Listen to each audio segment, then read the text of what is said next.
In Vegas lights, the thrilling nights, UFC fights, setting the nights. Fox Sports Radio, the crowd's alive. MMA locker room where legends thrive. Just my 2 cents, the stakes are high. Joey DFS, watch the champions fly. Get ready for the thrill, the crowd's alive. UFC fans can feel the vibe. Fox Sports Radio, we're ready to go. This Saturday night, it'll steal the show. Joey DFS, watch the champions fly. Get ready for the thrill, the crowd's alive. UFC fans can feel the vibe. Let's go. Dana White Contender Series. We're back at it again, and I am joined by my favorite guest in the land. It is week 4 of the Contender Series, and we got JPL, Jock Condan as the main event. I'm joined by Joey DFS. Just my 2 cents. Let's get it popping today, man. I'm excited for this one. Shouts to Villa V, Banana Boat, Darty, Old E. How you guys doing today? And but we'll get into it. Yes, sir. We got another week of Dana White. If anyone's been keeping track, the first 4 weeks, now going 4 weeks, your boy's going for 4 straight money line parlays, cashing for Dana White. Shockingly, I'm doing better than I thought I was going to do this year because the first couple of years I was on and off, but I tried to take big risk. Ever since I made my new rule, hey, get the fucking win. That's all I care about. Win, fucking DQ. I don't give a shit. You win, you win. That means you win. That means you cash for me. So I'm very fucking thankful for that shit. How about you, Mr. TC? How you doing? A win is a win is a win is a win. Maxwell Joseph Friedman. Dude, shout out to you. Shout out to you too, Billy. Thank you for having me. And getting a little configuration here, getting the right layout, dude. Got to have the right layout for the boys. Got to have everyone looking fresh to death on the fucking panel, dude. Shout out to you guys. Shout out to everybody in the chat. Make sure y'all smash the like button. Like I said, Billy, thank you for having me. Looking very much looking forward to calling these fights, bro. And I got a couple bets, so hopefully I can get the ball rolling on Dana White Contender Series, and we can just keep it chugging on into UFC Pelly. But yeah, some good fights on this card, man. I have 2 money line bets. They're both underdogs. So hoping to get a little dog barking going this evening. But yeah, man, shout out to you guys. Smash the like. And what actually is the first fight? I forget the actual bout order. McMillan versus David McGoy. And it's actually crazy because I'm a little bit nervous tonight because Dana White Contender Series has been going well for me, and I don't need it to go too well for me. But we also get the man from the land that we call California, Millie Mills, one more time, got to run it up. And this is the perfect time to get into best bets of the night. I got a 2-leg parlay of JPL and Cesar Olesek, a.k.a. Michelle's little brother, with the rest of the fucking betting MMA community, because that's probably a very popular parlay, minus 66. And I got a bet against Mills and TC's boy, Tommy McMillan. And I should say my boy, too, because I'm a huge Sean O'Malley fanboy. So let's break it down because Mills was in the locker room with Mr. McMillan. Millie Mills, are you betting McMillan or are you going with Armin Jajrikian's cousin? Yeah, man. So when this fight first got announced, man, you know me, there's 3 G's in life. So it was an auto bet automatically, man. I'm just glad I didn't get it when the first line dropped when he was a minus 200. That line flipped like, man, it flipped quick.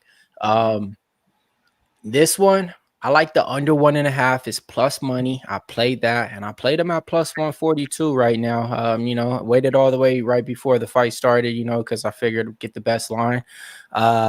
David's all the way up to a minus 195 favorite out there. I'm gonna be honest with you guys, though. You know what I mean? Like how I break down Tommy McMillan is like a Patty Pimblett, like bet for me. Like I'm a fan of this guy in this fight. Like I'm just a fan of the way he carries himself. I'm not telling you he's the best, this or that. Like he's the next this. I'm not saying none of that, bro. I'm just saying this is who I ride with. This is who I'm betting on. I've been, you know, locked in with him for like a year now. So, you know, win, lose, or draw, it don't matter. Like, you know, it's the same thing. Like, that's just my take on it, though.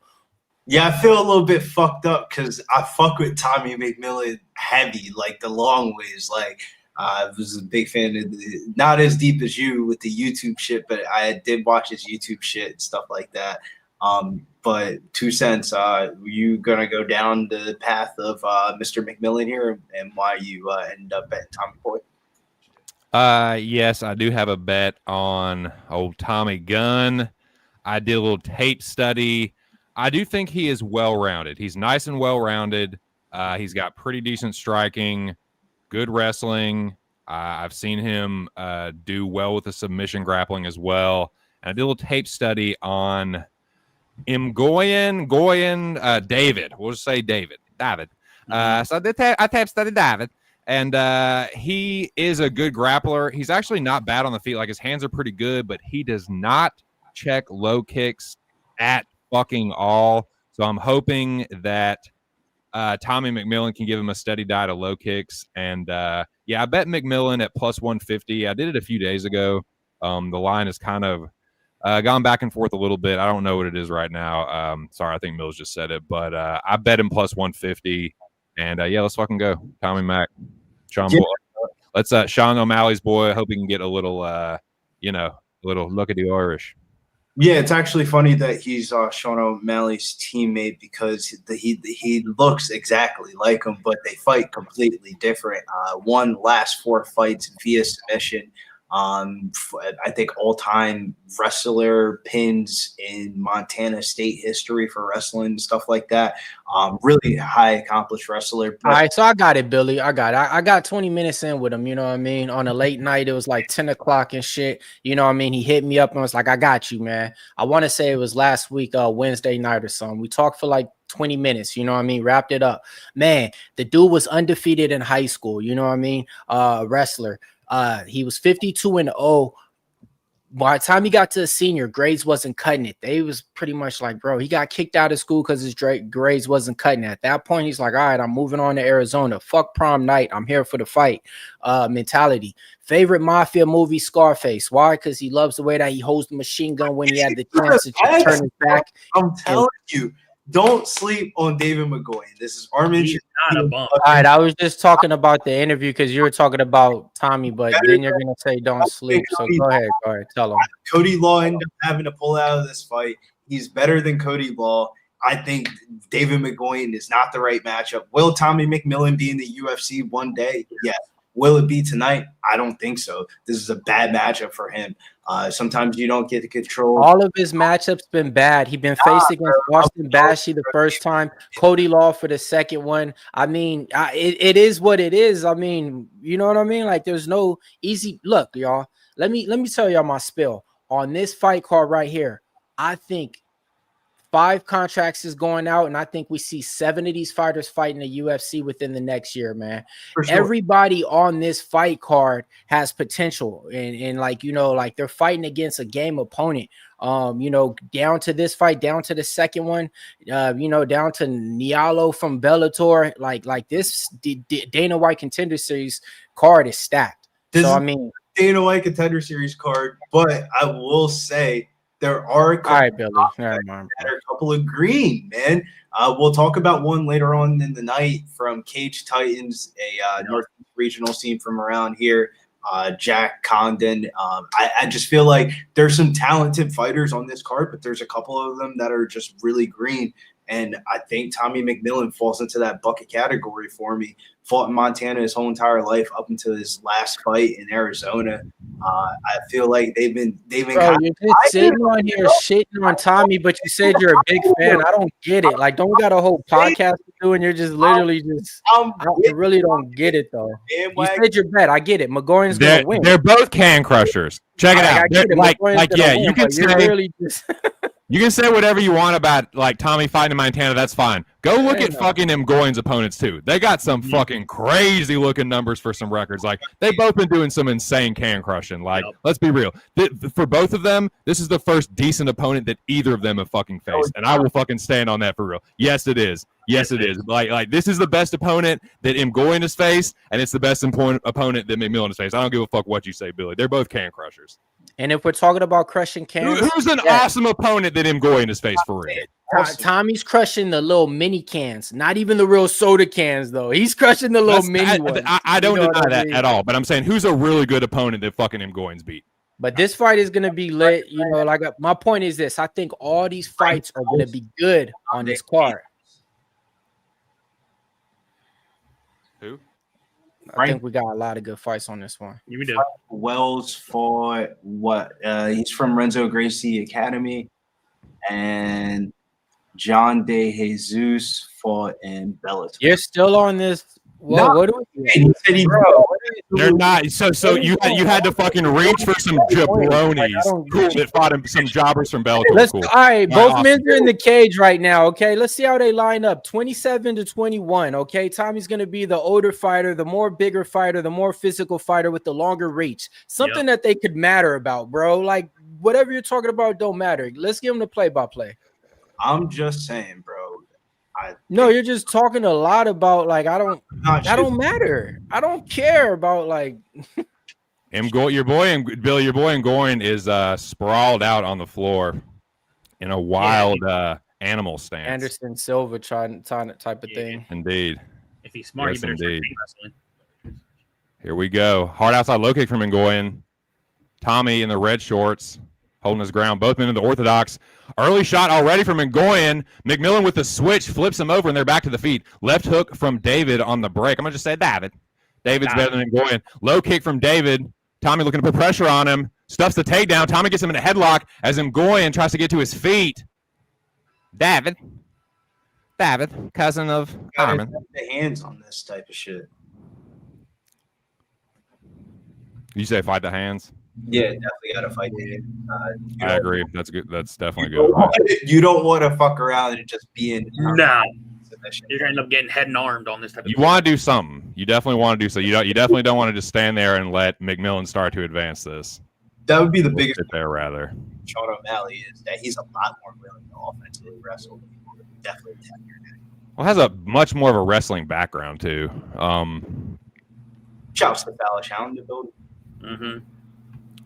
Shout out to him and everybody else in the chat, man. I'm gonna pull up the chat here in a second so I can see. Shout out you guys by name, but Tommy McMillan just working on this headlock, and David is still on two knees. He hasn't really floated around to the back or to the side. He lets David back to the feet, gives him a knee on the way up. David, he like this inside low kick from McGoy. I got 328. I'm not sure where you guys are at, but. Shout out to y'all on panel, everybody in the chat. Two-piece to the body goes Tommy.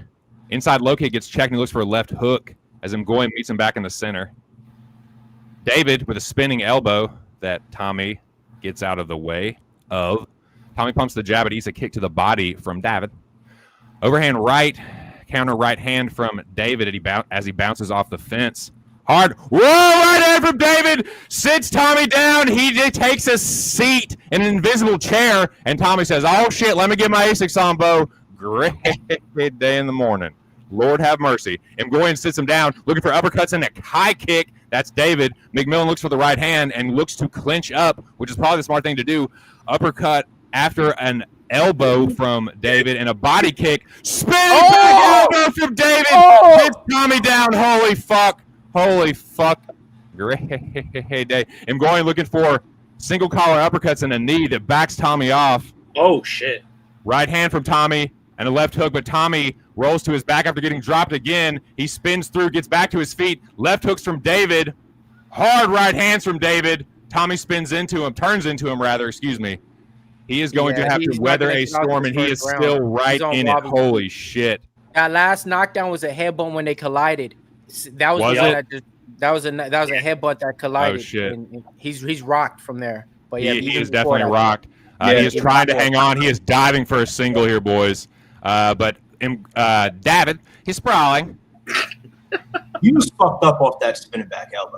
Dude, that really fucking hurt him for real. That fucking hurt him bad, Billy. You're right about that. David is on the back. He might be high. Tommy does hit the switch on him, but Ngoyan is just a little bit more with it right now. He stays on top. McMillan does get to the single, though, rips it down. And Ngoyan hits the sprawl, tries to keep McMillan from holding onto the single leg, gets around to the side, sort of, but Tommy is still relentless with this in his pursuit of this single leg. He is trying to clasp the hands. He does get to his feet. Mgoyan goes for the guillotine. Oh, he's getting it. Going for the high elbow guillotine. He does get the mount. He's getting it.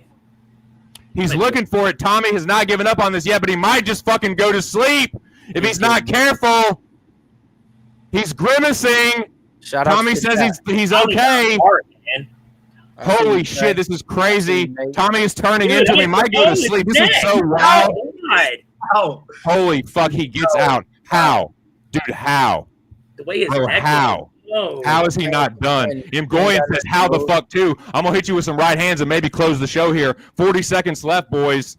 Short time for Mgoyan, but he has been putting a fucking thunderous beating on Tommy McMillan. Dropped him twice, almost subbed the fuck out of him. I don't know what he has going on here. He was going for the rear naked choke, I do believe, but Tommy gets back to his feet somehow, some way. They're back to their feet. Left hook from Tommy. Knee from Mgoyan.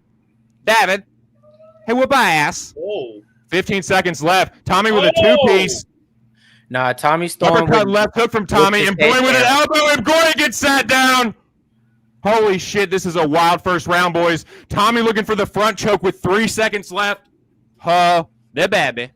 Talk to me, boys. So look, man, Tommy throws too much with his head down. So no matter whenever he's throwing, he's going to get hit and knocked out. That's exactly what's been happening. Every single time he's striking, his head is down.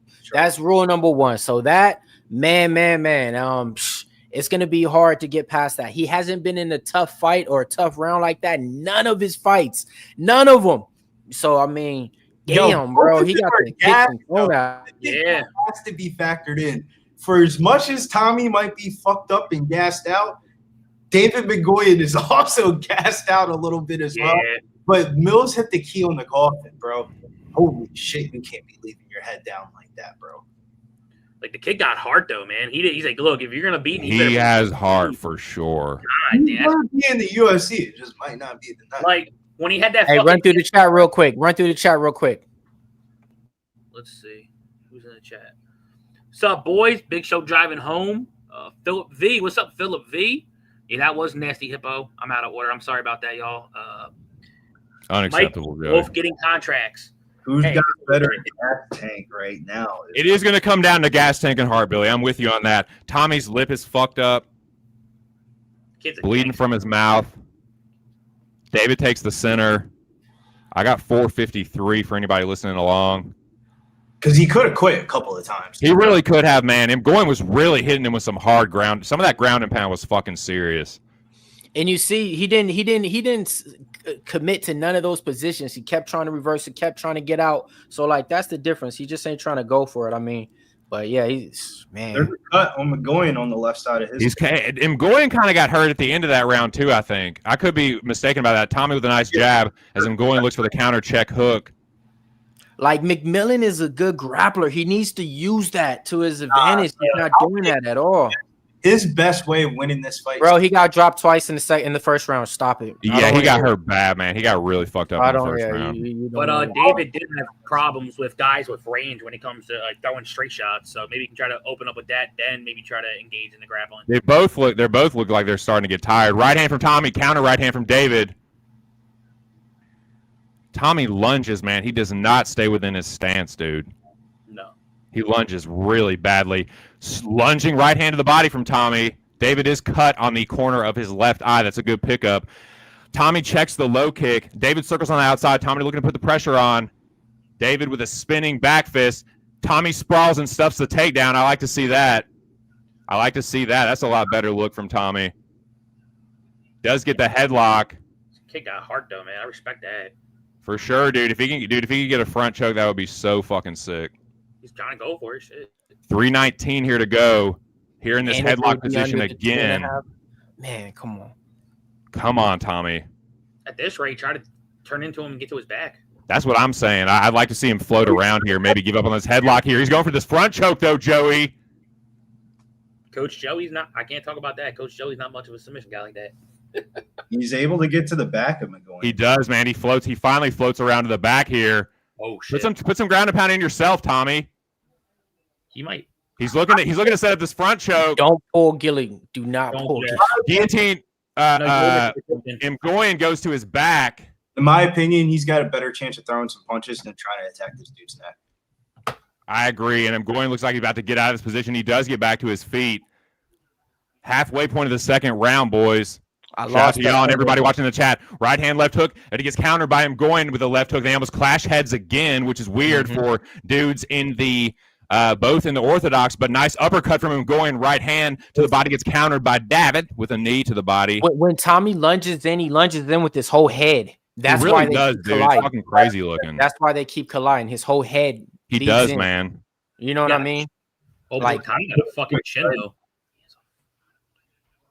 McGoy, This is a pretty good fight. It's sloppy, but right hand from Tommy and eats a kick to the body from David. Right hand from Tommy and a left hook. McGoy looks with the right hand. Step in elbow. Lead elbow from Tommy. Sloppy right hand from the top, but nice knee there in the clinch from McMillan. Tommy with a jab. McGoy looks to counter with the uppercut. Two-piece and a knee to the body counter from David. Two-piece from Tommy. Real sloppy. Knee to the body. Counter right hand to the top from David. 132 to go in the second round here, boys. Two-piece from David. Counter right hand from Tommy. They're getting after it, boys. And this is what I meant by, like, I could see 6 fights, 6 contracts, even though only 5 wins. There you go. Hit him with those fucking knees, Tommy. 3 knees in a row from McMillan. it could be 1-1. How you going to tell me none of these dudes could be in the UFC? Two-piece from Tommy. Mgoyan almost falls down. Right hand over the top again from Tommy. He's fucking tired, dude. They're both tired. Mgoyan is bleeding. Fucking bleeding. But he's taking steps back. That's he what is, I want to man. see. Tommy's Tommy, pressing forward here. High kick from Tommy. Throw that body kick. Attack them legs, Tommy. Listen to Mills, dude. Yeah, Attack kick that his legs. fucking leg, dude. If he attacked the legs, it's so open. I see what 2 Cents was talking about. Oh, he tried to hit the spinning elbow again. He That's did, a nice man. one. He throws it clean too. He doesn't throw it like to where it's telegraphed. Like yeah. This is such a sloppy ass fight, dude. I mean, that's why it's the first fight of the night. Indeed. 30 seconds left. Who wants it more? Tommy checks the low kick, putting the pressure on. Front kick to the body. You must have heard Mills. Check right hook from McMillan. 23 seconds. It's going to come down to cardio and heart, boys. Who wants it more and who's got more in the tank? You can take over this round right now, hand bro. over the top from Tommy. Counter right hand from David just out of range. He's throwing ones. They're both so fucking gassed, dude. I think they're both tired as shit. They're both sucking wind.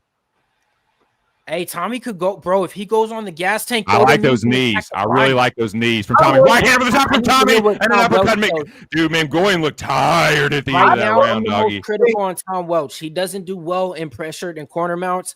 Right now, you need to be able to get the best out of your fighter, your prospect, right here. Go out here. I think it's 1-1. What's your scorecards? I think it's 1-1. I got 1-1. You got it. Like Tommy came on in that second round. Yeah, Tommy's showing hard, man. Like, he may not be throwing those accurate shit, but he's throwing. He's controlling the dance. I wonder what this live line is going to be if this pops up again. That last right hand from Tommy hurt him. He started to turn his back a little bit at the end of that last few seconds there. Yes. I don't know when he got it. They're both sucking wind. I don't think Tommy's more of gas rather than just like his heart's really in it. So he hasn't been to a third round in none of his professional fights. So this is something that he hasn't seen either. So, this is definitely something, and like, let's all be honest. This is the best competition he's ever faced by far, by none. Yeah. He's fighting through fatigue and being hurt really badly twice. He got dropped twice. People would have quit and tapped and just called it a night. He literally kept going, ready to die, man. Come on, Tommy. Here we go. Left hook and right hand from McGoy, but he's a kick to the body from McMillan. Nice jab from Tommy. 2-piece counter from David. Uppercut from David. After Tommy missed, Tommy goes uppercut, but eats a right hand from David. David tries with the lead elbow as well. 440 here for me in the third round, boys. David, it's 1-1. He's throwing it a lot more. Who fucking wants it, boys? Who wants it more? They're both fucked up. Jab to the body and upstairs from Tommy Mack. Get your jab going, Bo. Hard body kick, but counter right hand from David. He saw that body kick coming. Counter right hand from David as McMillan gets back to his feet. Knee from Tommy, and again, I think that one missed, though. Tommy looks for the check left hook as he lets him go and get off the fence. And mid-David back in the center. Counter elbow from David. Tommy loads up with a right hand and a left hook behind it. Mgoyan goes elbow over the top of a jab from Tommy. Counter left hook from David. Right hand from Tommy. Uppercuts from David in the clinch. Single collar uppercut styley. From Mgoyan, they trade jabs. 355. Tommy with a nice jab, splits the guard. David takes a deep breath and a right hand from Tommy, and he stuffs a takedown from McGoy. Right hand from Tommy as McGoy gets back to his feet. Duffs it, fakes his own level change right there. Nice uppercut from David, but he eats a knee to the body from Tommy. David looks to reset. Right hand from Tommy, he just misses the left hook. Nice jab, Tommy. Nice knee to the body from David. This is a wild fight, dude. Sloppy fight. They trade right hands and left hooks. They're literally throwing the same combo. Right hand and left hook from Tommy.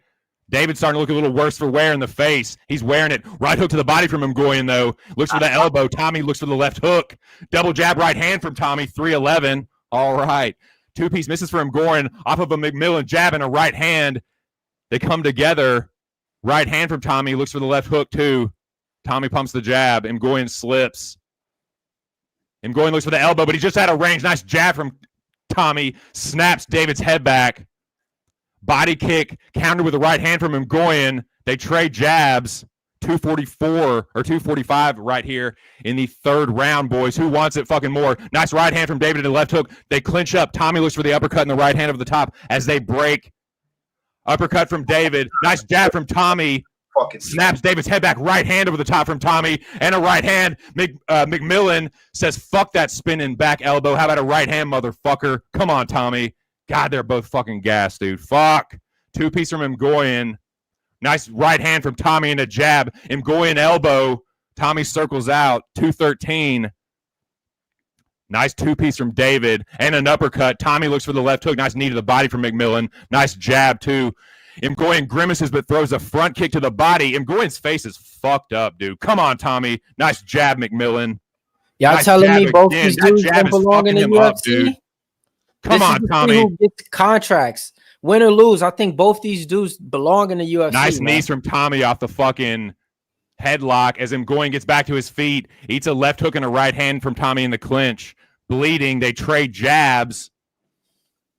This is a good nice body kick, but it's countered by a left hook from Tommy. Let's go, Mafia. Come on, Tommy. Shit, bro. Nice jab. Get this through the window, man. Nice jab, Tommy. 126. Goyan looked at the clock, but he throws the left hook, countering the jab of Tommy McMillan. Was that first round like a 10-8 damn near? Probably. Dude, it was getting close. If it was the UFC. Right hand, left hook from Tommy. Yeah. Right hand from Tommy and a left hook.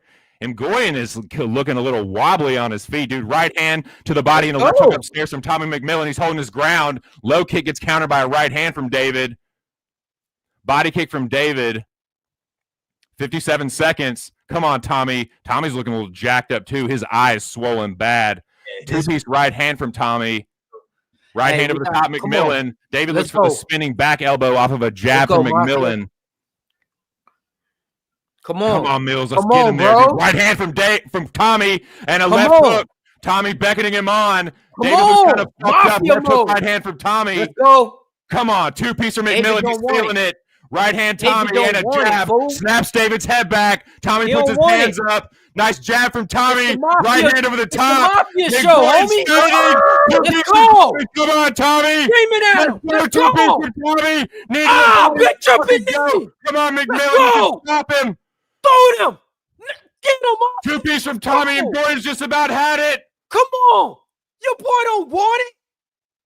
Come on, Tommy. Knee from Tommy, and that's it. Man. Like I'm saying. Wow. Dana White standing up and did the same thing we're doing right now, and that's clapping. Like I said, mid-second round. You telling me that both these dudes don't belong in the UFC? Yes, they do. The Dana White Contender series is to see who belongs in, win or lose. Trust me, the loser belongs in the UFC. What's the scorecards? How do you grade the rounds? I got 2-1, Tommy. You got 2-1. I got it 2-1. I got round 2, round 3. Exactly. Now it comes down to the second round. I think 1 and 3 were pretty fucking clear. This is what.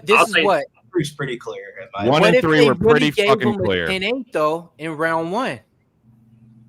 I don't see that. The only thing I can see is if two judges gave Mgoy in the second round. That's the only way I can see him winning. The second round is the one where it was like Tommy was coming along towards the end of the round, but how do you grade out what happened at the beginning of the round? And then the third round was clearly McMillan. I feel like the most clear round was round 1 for McGoy, but I also think the second most clear round was McMillan, just right there. The end of round 3 was like very clear in a close round. Dana's on his feet, and I'm trying to tell y'all. I'm telling you guys right now. They both should get contracts. Yes. I think this is a good one. I think Dana White will give it to if David gets the win and Tommy don't get it. Trust me, bro. He's gonna give it to Tommy too. Like this fight is exactly what I said. But with that being said, I think Tommy Mafia won. Let's see if we could cash, man.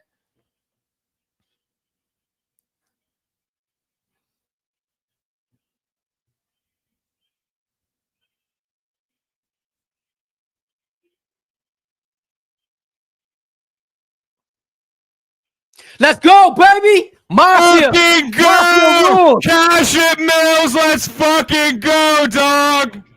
Mafia rules, homie. Mafia rules, baby. Let's go. Fucking go. I don't know what Tommy's nickname is, but he should change his nickname to Tommy Gangster. That's a badass white boy, man. Man, dude, he got that shit up out of the fucking mud. He got up off the canvas for that one, dude. That was a 3 G's in life, man. And you got to stick to them. Stick to your guys, stick to your gut, and stick with your guns, man. Been telling y'all, man. We ain't new to this. Let's go, man. Tommy fucking Mafia, man. Plus money on that. Plus money on that. Plus, hey, Billy, what was all that shit you was just talking? That was a good fight. Thank you.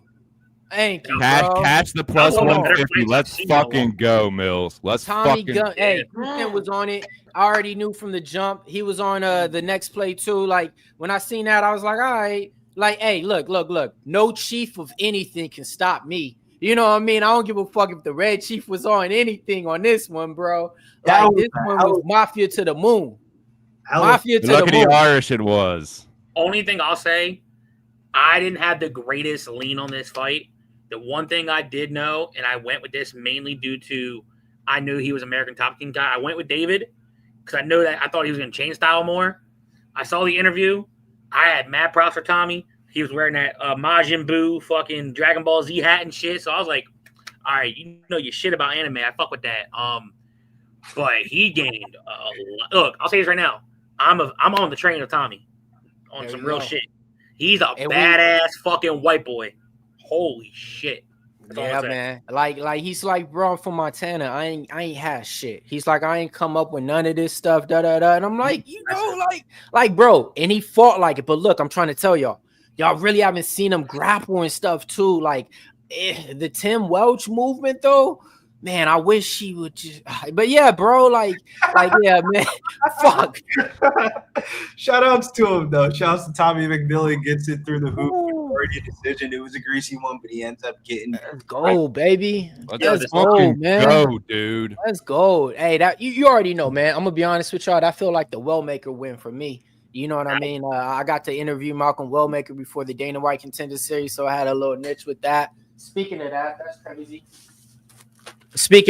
crazy. I try to tell y'all there's 3 G's in life, right? But this motherfucker literally wrote it for me. 3 G's in life, man. Shout out to Malcolm Wellmaker. What do you write? 3 G's on the signature tee, man. 3 G's to MMA locker room. You know what I mean? That's crazy right there. Signed and delivered. You know. But yeah, man. Shout out to the guys, man. Am I blind or does Tommy have that Vice City tattoo on his fucking arm?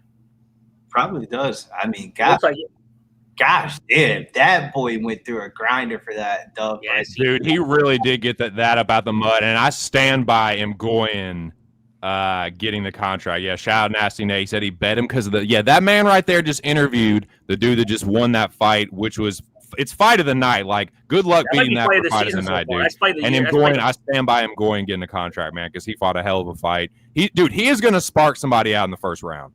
I do believe that. Like, win, lose, or draw, man. Together, I think the short notice did catch him late in that third round. He didn't think that McMillan was going to be in there that deep.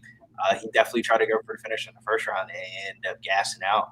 And McMillan had a little bit more in that gas tank and a little bit more want and a little bit more will. He knew the homies at home were looking, and he could look behind him after every round, and they was telling him, "You got him. He's on the break. He's on the break of breaking." And he ended up breaking. See, Tucson, for me, it was that first round. Like literally, it was 3 times to where it's just like, oh, he's gonna stop, or the average person. Instead, he would flip his head, his whole body, pull himself out to where it's like, wait, he's not gonna do that. Like he was not gonna. Whatever dude was trying to do, he was reversing it right then and doing it all by the means to where it's like the average person would have been like, all right, I'm caught. He had to go to a dark place and really just go back to his wrestling, dude. He was like, no matter what, I'm getting on this single leg. I'm getting around to like getting on top of it. It was the first round went like he got dropped and got straight up, like you said, imaginary chair. He got dropped and said, boom, got right back up and was like, all right, let's go. You know what he's thinking while the camera's on him right now?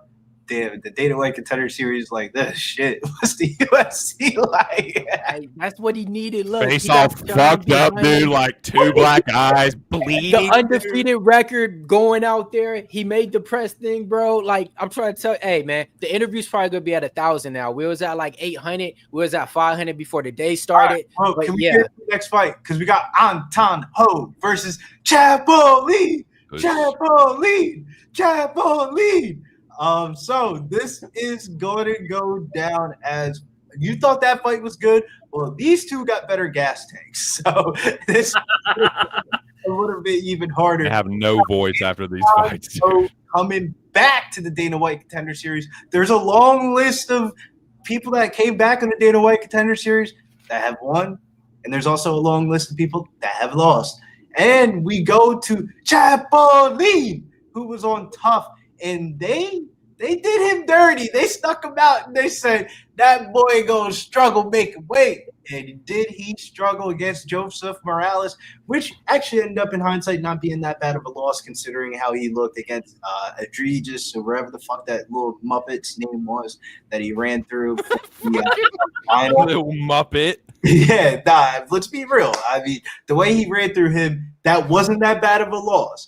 Chapoline has been spending some time down with Daniel Cormier at his new gym, which is very interesting because why has nobody came out with no article or some shit about like Daniel Cormier breaks away from AKA? But that's a story for a different day. He's with Daniel Cormier. Chapoline just fought about a week ago. Bitch caught a body like a week ago. And he's coming back around. Will the gas tank fool him? Or will it hold up? I'm going with Chapoline. But I don't blame you because Anton Ho can go, man. He's got the wrestling. He's got the grappling. He's got the striking. He's got everything from the MMA lab. Everything that you wanted to see. And it all came down to a crash and dream when he fought Loner Kavanaugh last year. Was that a case of getting caught? Or was that a case of fighting a higher echelon of competition?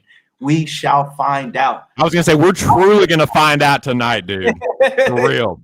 Because it is a fair question to ask. It begs the question, Loner Kavanaugh, you know, he just got – I mean, Charles Johnson has done that to several people, but he just got slumped. And fucking Loner just did that to Antoine Ho. Like, Ho got his fucking ticket to the Shadow Realm fucking one punch. So, yeah, it is a good question, Billy. Was that a one-off, or is Ho just a little bit more of a regional fighter that can just do some real damage there? But, I took the plus money again on Antoine Ho. Let me see if I can get right here. But I put just a half unit on this as well as Tommy Gunn. So I'm up for the night regardless, but I can win more if Antoine Ho comes through as the dog. So the dogs is barking early. Can we do it 2 in a row, boys? Get back on track here. Let's fucking go. So, Billy, one thing I would say, what's his name again? Chapoline? Chapoline. Nah, DC was a dickhead for that because I ended up getting his ass whooped. So I will say this. If you go on the sport book, his last name is not Chapoline, it's Henrique. He is my first leg of my 3-leg parlay. Look, the matchup wasn't right. I didn't think he was going to get that matchup on the what's it called? Tough. He could have made it farther. Could have, would have, should have. Who the hell knows? But now he's at the opportunity. His last fight, he slumped the shit out of Old Boy in the LFA fight. And one thing I know is he's been working with his takedown defense. He's already a decent grappler. But this dude punches heavy for a flyweight. And if he lands on Ho, we might see Ho make his way down and get knocked out again. So I'm on Chapoline on my first leg of my 3-leg parlay. Best of luck to you, Mr. TC. Best of luck of anybody else who's on the other side. I'm just going for the LFA champ, man. This kid's no joke. And man, I'll add on, man. That kid's nice, man. Broke him down last week. When he fought in LFA like 2 weeks prior, I want to say. But even before that, I seen him on the Ultimate Fighter. Man, this dude can't get up off the ground. You better hope that he don't get taken down, man. That's how he lost. He came on to the Ultimate Fighter and lost his first fight. Came on as the champion, so the first guy called him out and just wrestled him, and he couldn't get up off the ground. But Chapoline got power in his hands, man. I think both these guys are still fighters that we will see in time into the UFC, especially if something doesn't go right and somebody pulls out or gets sick or anything on a short notice. Antoine Ho, I got to interview him. I want to say before his Contender Series fight a long time ago, or before back in LFA. So I always ride with him since then.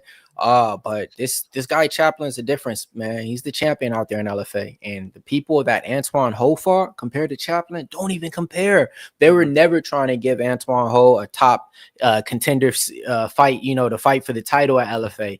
Big difference with Chapoline. So I'll be honest with you, all bias aside, this is the one to where I really think Chaplin's gonna probably finish him or something, you know what I mean, early on. But I do think the overall better fighter is Anton Ho. If he gets this past that first round and actually wrestles instead of trying to do that highlight type stuff, he could win a decision with better volume and stuff like that. And as Billy said before, Chapoline was just fighting 2 weeks ago? Week and a half ago? Short notice. Yeah, and very short notice for him. Now he had to make weight 2 weeks, 2 times in a row now on somewhat or short notice. So we'll definitely see how the cardio is at the round one, if it gets out of round one. It's actually crazy because in the UFC, I weigh in the short Gary Copeland a little bit more. Look at this toad, Gary Copeland. Like they get the little short midget ref for the small people. Toad of a ref. Here we go, boys. No glove touch. Holy shit, Joey. That's crazy. Double jab from Antoine Toe out of range. High kick from Chapoline out of range. I'm not going to say Chapoline like you guys because I didn't bet him. High kick and a right hand from Ho.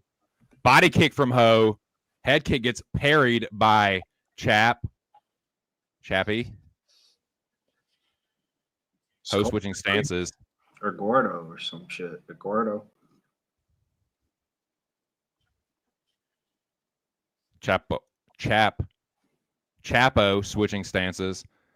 Eats a head kick and then evades a thrust kick to the head from Ho. Chap holding the center. Hard low kick outside from Chap. Ho eats it. Ho's waiting for him to blitz in so he can try to shoot. He's looking to counter. He really is. 4:05 for anybody listening along. Both men switching stances. Ho pumping the jab from southpaw. Chapoline in southpaw now. Body kick, or head kick, from Ho gets blocked off the forearm of Chapoline. Old Charlie. Low kick again from Chapoline. Ho looks for a body kick. Ho circling on the outside, switching stances. High kick from Ho in a two-piece. Gets evaded nicely by Chapoline. Oblique kick attempt from Ho. Pumps the jab. Switching stances and circling on the outside as Chapoline slowly but surely applies pressure. Looking to cut the cage off. Ho in the southpaw. Feels like something is going to happen any second. Spinning back fist in the right hand from Ho. Double right hands behind it from Chapoline on the counter. Finally starting to get after a little bit. High kick from Chapoline gets blocked off the arm of Ho. That's not how you want to block head kicks. Both of them not blocking head kicks very well. Body kick from Ho. Chapoline in pursuit, though, trying to cut the cage off. Right hand, left hook misses from Chapoline. Ho circles off the fence. Just under 3 minutes to go in the first round. Low kick again from Chapoline. He's found a home for that several times. It's actually funny that you say that because I feel like that's the only way he's like slowing Anton Ho down because I don't know if Anton Ho could do this for 15 minutes. Yeah, I don't like how he's just like on that. I wish he'd like stand and trade with him a little bit more and get some respect from Chapoline because he just looks like he's fleeing this whole time. Switching stances, head kick just misses from Chapoline, body kick from Ho, and he ducks under a right hook from Chapoline. Right hand, left hook gets evaded by Antoine Ho, but he is on his bike like a motherfucker. I mean, he has done several laps around the cage. 3-piece from Chapoline turns into a body lock for Ho, who spins Chapoline into the fence. Overhook from Chapoline. Ho kicks off the fence. Touch, push, don't grab. Get your toes out of the fence, Ho. Chapoline looks for the knee shield, but Antoine Ho sits him down. Sit down, boy. Let's fucking go. Antoine now Ho look, in the half he ain't getting guard. up. He ain't getting up. I'm trying to tell y'all from Ultimate Fighter. He ain't getting up. That'd be real fucking tight. He ain't getting up, bro. Tell this him, dude doggy. just laid there for multiple minutes to multiple rounds. Antoine Ho looking for the far side, wrist grab, wrist control. But to Chapline's credit, he gets to his feet, eats a knee to the body, and he gets off the fence. Antoine Ho is busted up on his right eye. I don't know how that happened. All of a sudden, they just get up, and he's fucked up.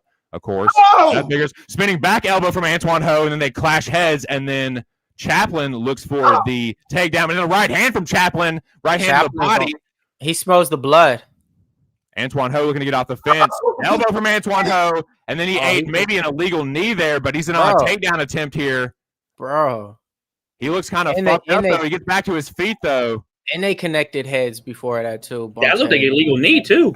Yeah, that looked like a super illegal knee. Of course, the toe doesn't stop it, but he might stop this now. Antoine Ho is getting fucked up from Chapoline. Chapoline, nice ground and pound. Short time here. Don't get up kicked, though. They're telling him to get up, too. If he doesn't get up, he'll call it. Man. Little leprechaun don't play. He really don't. Whatever. Antoine Ho is getting kind of an ass whooping here at the end of the first round. 40 seconds left, boys. He looks like an anime character right now, though, with that. He really does. I still want to know how he got cut because he was like, he got to the dominant position, and then all of a sudden he got up and he was cut. I was like, what the fuck? When he got up 2 sets through that transition, Chapoline was like, ah! Chapoline thought about a front choke as Antoine Ho tries to get back to his feet. Right hand to the body. But a right hand from Ho on the come up. Right hand left hook from Antoine. Bro. And plumb. Plush. Oh my. 5 seconds left. This is old school Dana White. Holy shot. Fuckers is really fighting. All I could do is a throwback, huh? Like, nah, bro, this is really I tried to tell people, man, and I've that knee landed clean. Oh! No, that. My God. Super duper illegal. Super duper illegal. Look at it. Oh! How the hell do you miss that? Oh my God, bro. And the Toad has a better vantage point for being such a fucking dwarf, dude. How do you not see? It's right in front of him. Oh my God. That was not like stop this though. That's a back cut area. I didn't know. Hey, Joey. Chap need to know, man. What's the bet for the night? Because we already cashed 1 million 2 cent there. So let's go ahead and give him your bet for the night. My bet of night is my 3-leg. If you still can, I'm on Henrique, aka I forget how to say his name. Billy Chapoline. No. He wants a bet for tonight. That fight already started, sir. Okay, so next fight, I'm actually on the dog. Mando Nalo. I got the dog in this fight right now, but yeah, like I said, fight's already started. This is the rest of my action. Cannot lose, can only win more tonight. Feels good. Here we are, second round coming up. Well, theoretically, less than what you would have won. Hey, Big Show, you're back now? Oh, yeah, he's warned. I think the ref warned him, saying, watch out for that knee. That was... Yeah, just a little bit of a warning after a blatantly illegal knee. Unreal. Yeah, I'm here. What's up? Shit. We got bro in like 20 minutes. I'm going to just hop back there, you know. You missed Big Show. Go ahead. I mean, with you, bro. What the fuck you mean? Go ahead. You missed fight of the year, Big Show. Yeah, Big Show.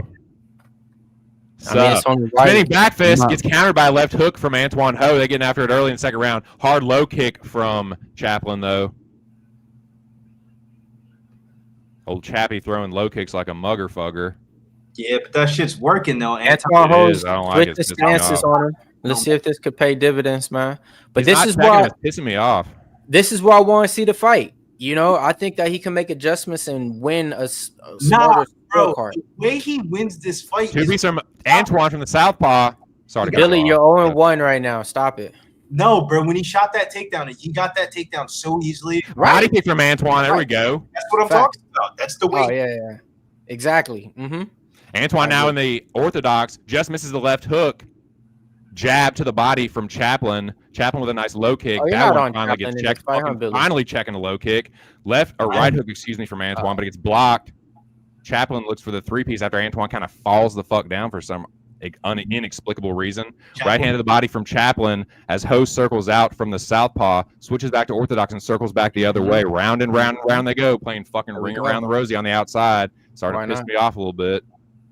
Knee to the body and the left hook attempt from Ho. Ooh. Counter elbow, though. I like that. That's a little more like it. Go for the takedown, bro. Listen to Coach Mills, by God. Jab to the body from Chapoline. Antoine Ho tries. He heard you. Tried to go for the takedown. That's a terrible entry. Yeah, what is that? What is even that, dude? What type of entry is that, bro? What's going on? What the hell is that? He's gonna get What the hell? Oh, that's why I got taken back camera angle, but we saw a takedown. Yeah, that was a takedown. It was a front, an ill-fated front choke attempt turns into a takedown for Antoine Ho. But Chapoline is trying to get back to his feet here. Antoine Ho trying to lace the legs. Chapoline trying to post on the left hand. Looking for the toe to stand him up is Chapoline. He is posting on the right arm now. Ho rips him back down. Got to cross the legs. Credit to Chapoline for getting back to his feet. Ho tries to put the right hook in now as Ho has a... Get that underhook. Ho gets the body lock again. Ooh, he might judo toss him here. Yeah, tripping back the other way. And Ho gets his takedown thwarted, Johnny, with an overhook. A goddamn overhook. That was He grabbed the cage. God damn. Yeah, bad cage grab. This fucking toad. Bad cage grab turns into a takedown for Chapoline. Blatant cage grab. This fucking toad, this leprechaun toad, dude. They grabbed this referee from fucking. It's so bad, but that was so ridiculous, dude. He literally held onto the fence to prevent the takedown, and then literally just sat down on top of him. That's fucking bullshit. I don't get the Chapoline wrestling shit. I get it. DC might have taught you some shit, and your wrestling has looked better. But dude, you could piece this guy up on the feet.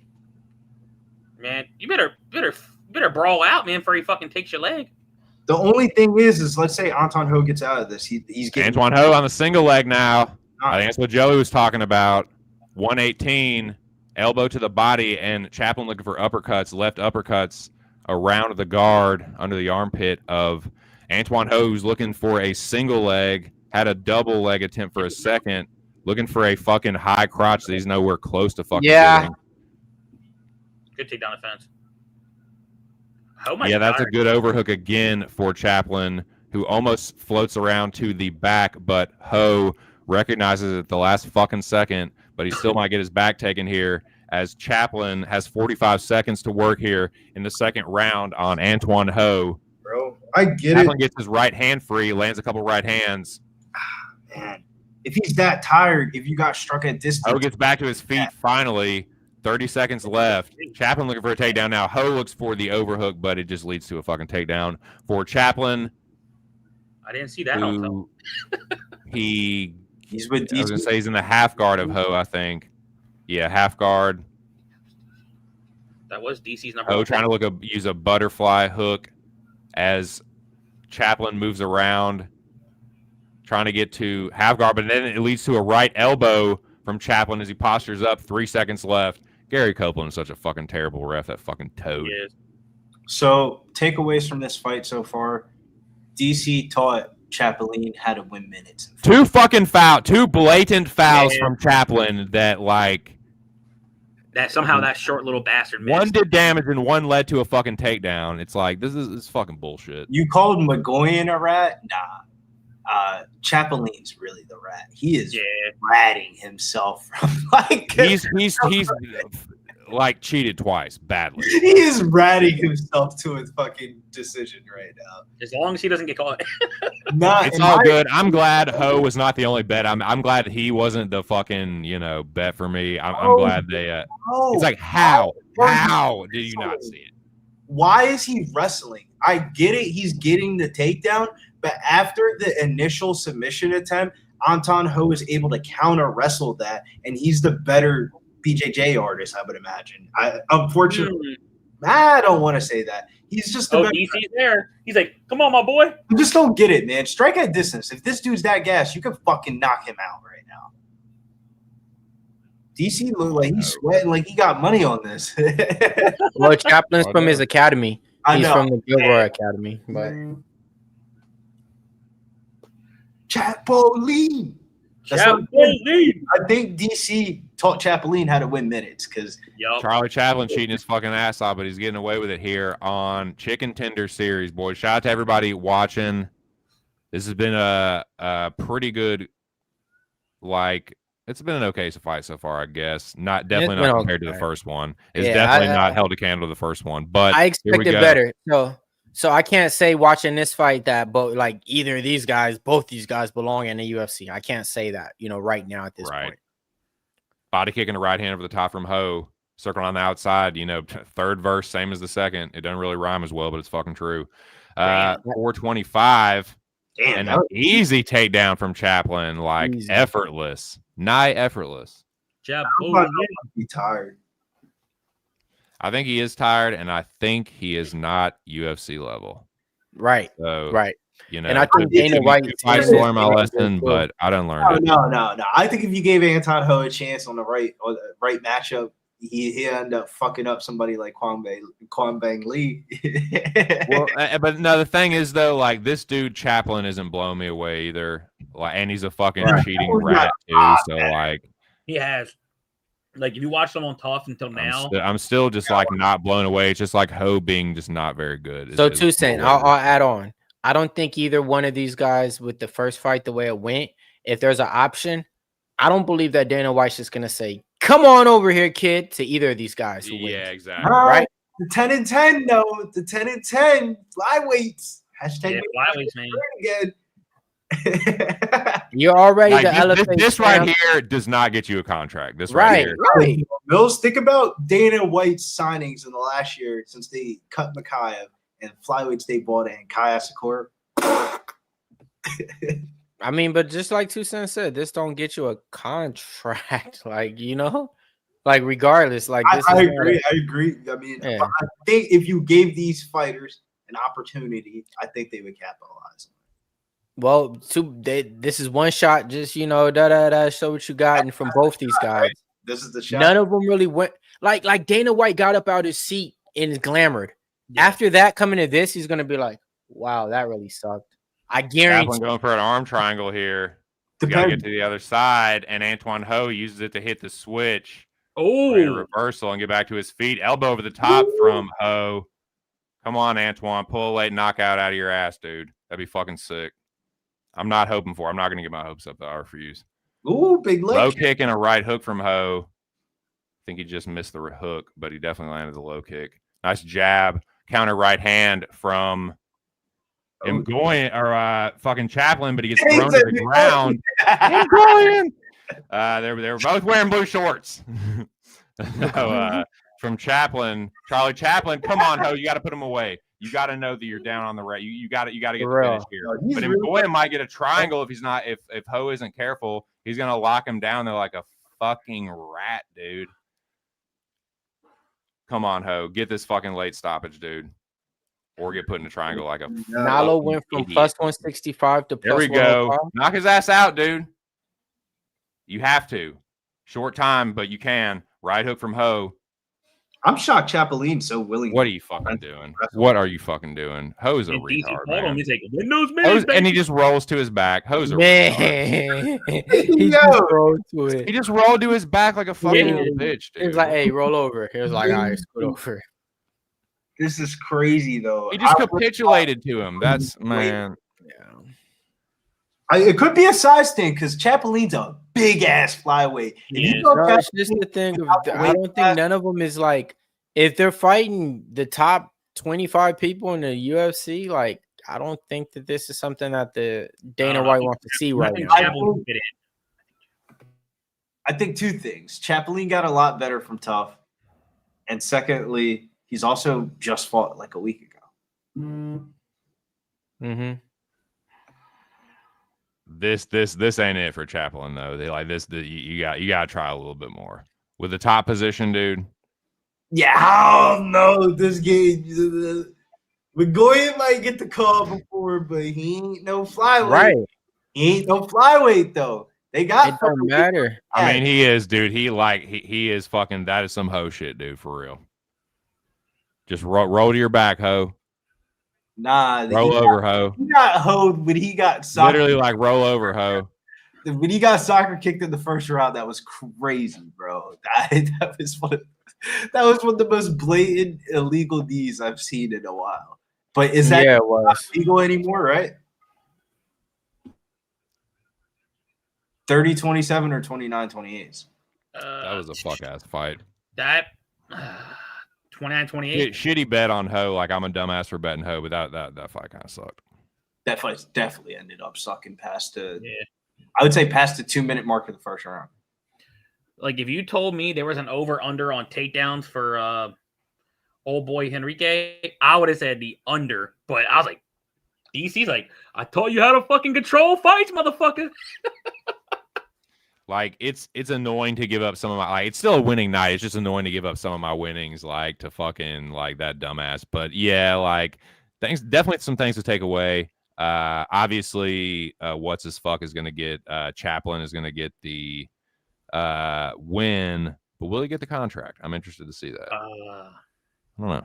There's some outside factors that are factoring in his favor. He literally just fought a week ago. He made weight twice. One of the biggest things on the Ultimate Fighter was his weight cutting issues. He's also one of DC's boys. DC's in attendance.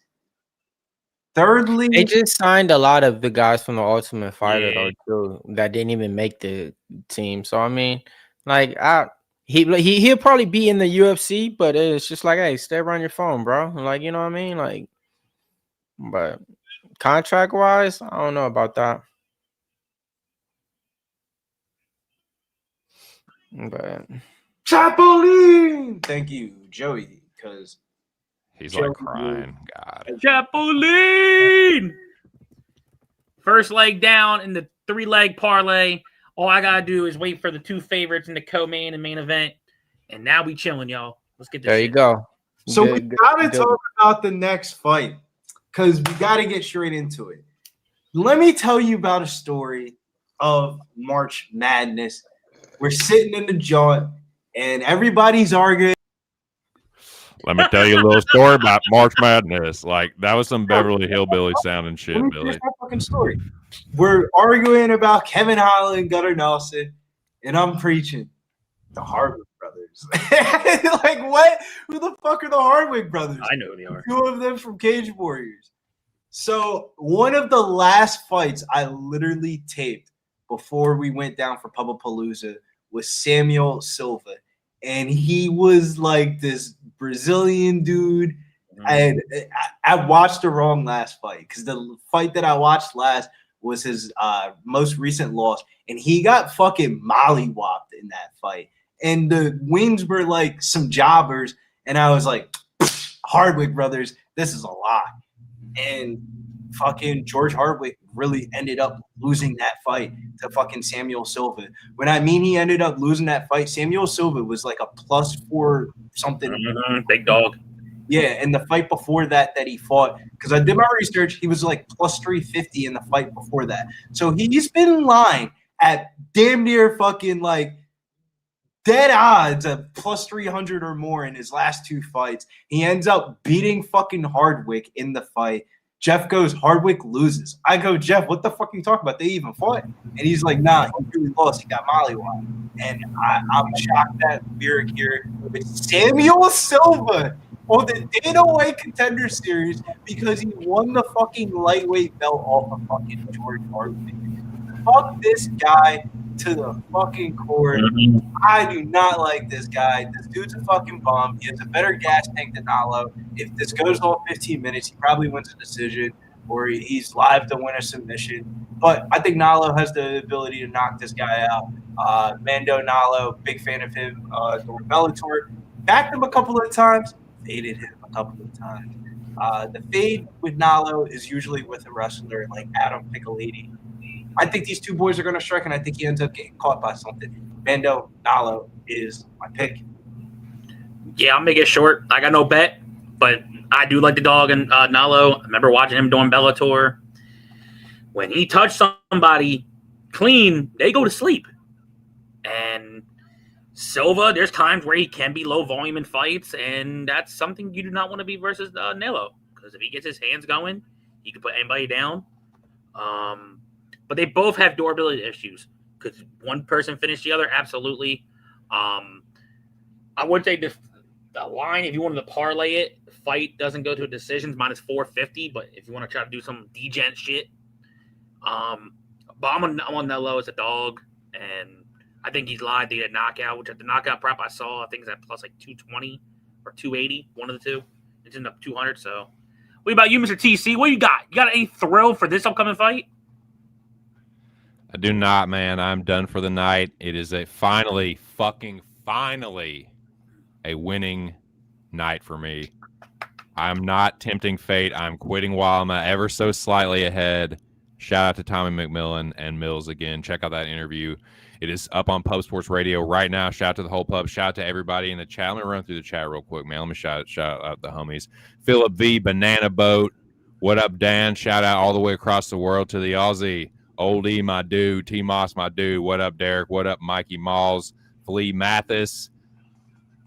Adebayo, Ridwan. Shout out to you, Wagwan. Nasty Nate, Rick the Ruler, 713, Trade Day, Philip V, Big Show Picks, your friendly neighborhood cyberbully, and producer of the fucking show. That doesn't have quite the same ring to it, but I'll work on that. Pacheco de Gallo, Wine Time Sports. Shout out to my dude Wine Time. Shout out to him and Spoon on and congratulations on a very successful first season of Walk-Off Wagers. Make sure you'll check out the latest episode. Shout out to my dude T Moss and Kevin, Swig Betts, Ron Lofton, my dude Matthew. Shout out to all you guys. DY Jr., Red Sox fan for life. 13 says I'm getting killed. I know the feeling, dude. I've been getting my ass handed to me in UFC and was in Dana White Contender Series until tonight. I finally got a dub. Looking to keep that going for sure. But again, I'm quitting while I'm ahead. I'm just going to wish everybody the best of luck. Going to save my unbiased energy for calling these fights and just root for everybody. Proud of you, TC. Proud of my boy TC in the motherfucking building. Thank you, Joey. I appreciate that. Just so you know, like the upcoming fight, I'm on the dog. But if there's other ways you want to get paid, I can give you a plus money 2-leg also. It's a 2 favorites, right? Ole J Chuck to win by knockout. Either he's gonna cold sleep the shit out of this kid, or the kid's gonna wrap him up and submit him. But I think he's gonna knock him the fuck out. The striking's not even close. If you look at the overall gap, and the main event, I like the favorite to win inside the distance. I think he's gonna get it to the ground, maybe work some ground and pound, and potentially find a sub. So I think you can get like plus like 110, plus 120 if you do the Ola J Chuck knockout and what is it? Libos. I don't know. I'm gonna call him JPL. JPL inside the distance.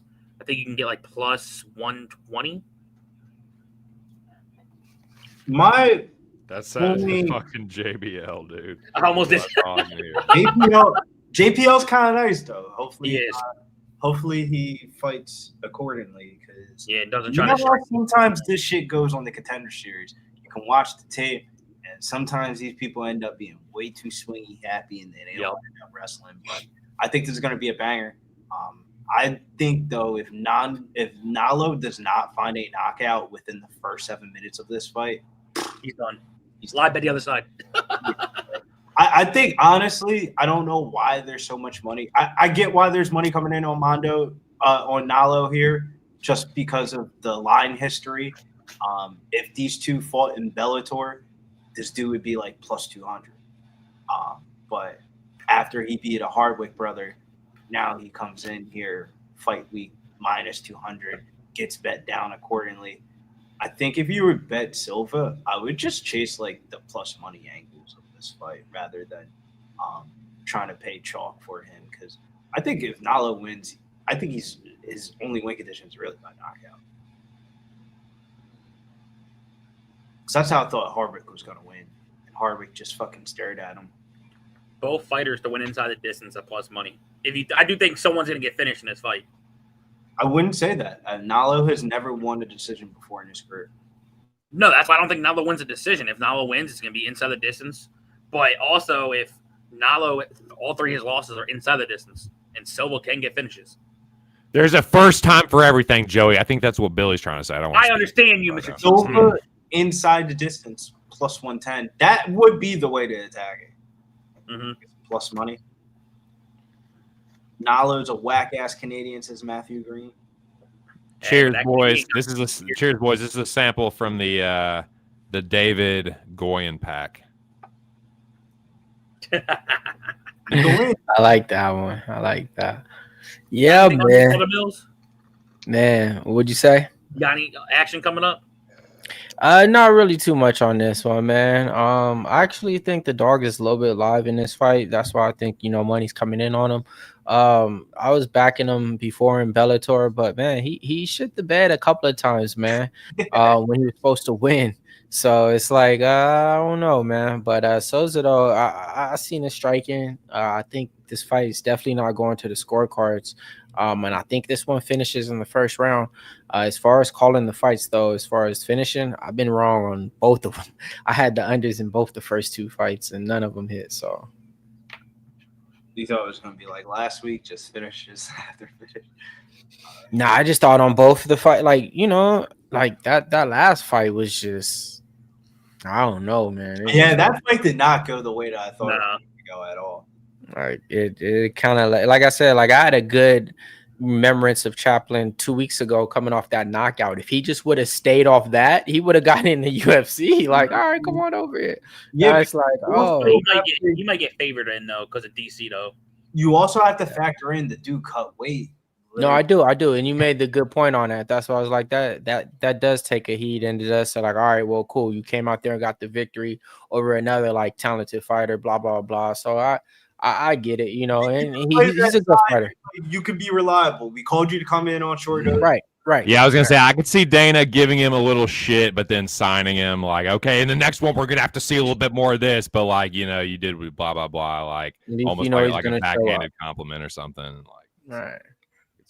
But then again, it's gonna be like if he just does that, like you're gonna literally look back and say 4 of the 5 fighters off the Ultimate Fighter got in this year, and only one of them won the competition. Literally, because there's already 3 or 4 off that season that got in. It was a very good season. Good fighters on that season. It was just that Joseph It was so much better than everybody. Yeah.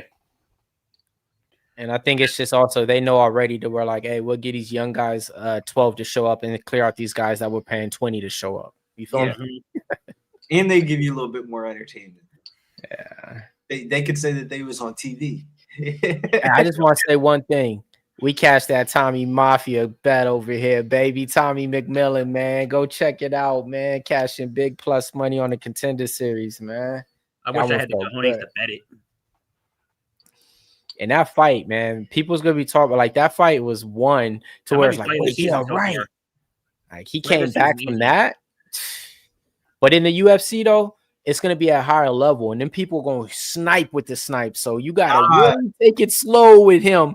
You gotta take it slow. Right matchups. All you gotta do is book it with the right matchups. That's what I'm saying. Yeah, any fighter looking like give him everybody that's like 1 in 3 from the Contender series that's been fighting and stuff, and like you don't want nobody with more fights than like 14.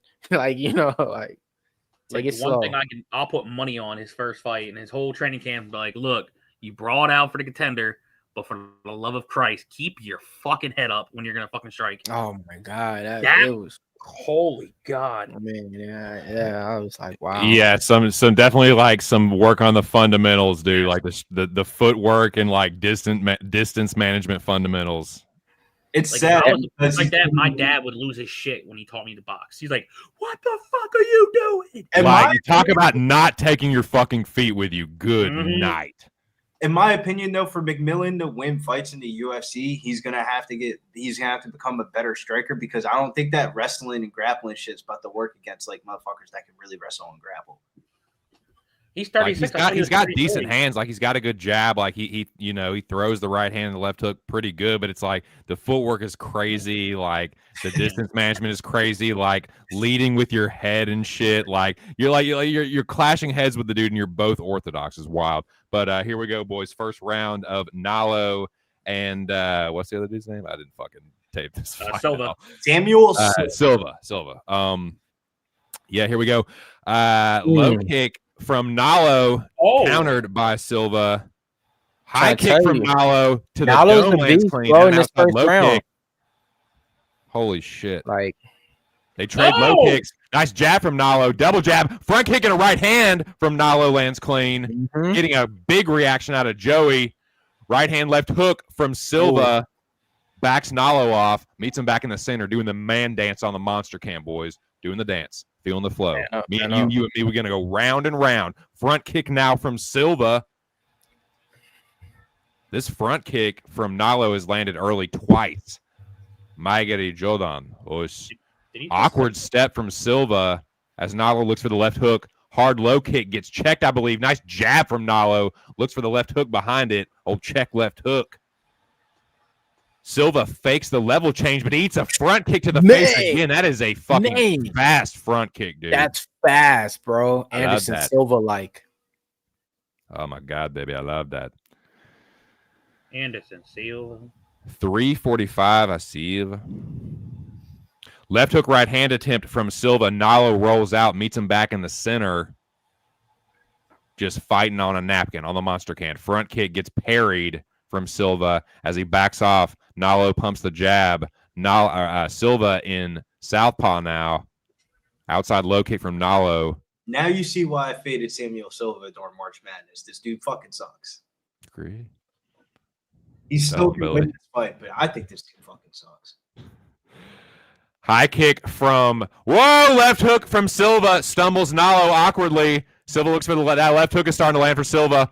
Hey, we got to fight now, boys. Nalo pumps the jab, meets Silva back in the center, who is now in orthodox. Hard low kick from Silva. It's heating up now. Nalo pumps the jab, starts to put the pressure on Silva again, who again is operating now out of orthodox.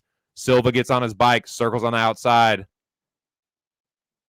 Looks for the right hand again. You don't talk about lunging. He's taking a page out of McMillan's book, but a kick over the top lands for Nalo on the end of that one. Silva checks the low kick. It looked like, I couldn't really tell from this angle, but a low kick was thrown by Nalo nonetheless. Kick checked again, but then they trade hooks in the pocket. 228. For anybody watching, hard right hand over the top from Silva. Nalo didn't like that, but he throws a high kick to answer back. Two-piece gets parried down from Nalo.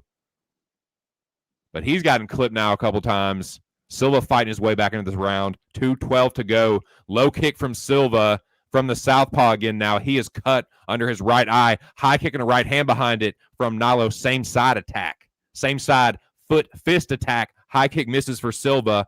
Hard right hand from Nalo. 155. Swing. I feel you. I'm waiting to see how far this line can go till it's like, all right, I might have to bet Silva. Shout out Swig Bets.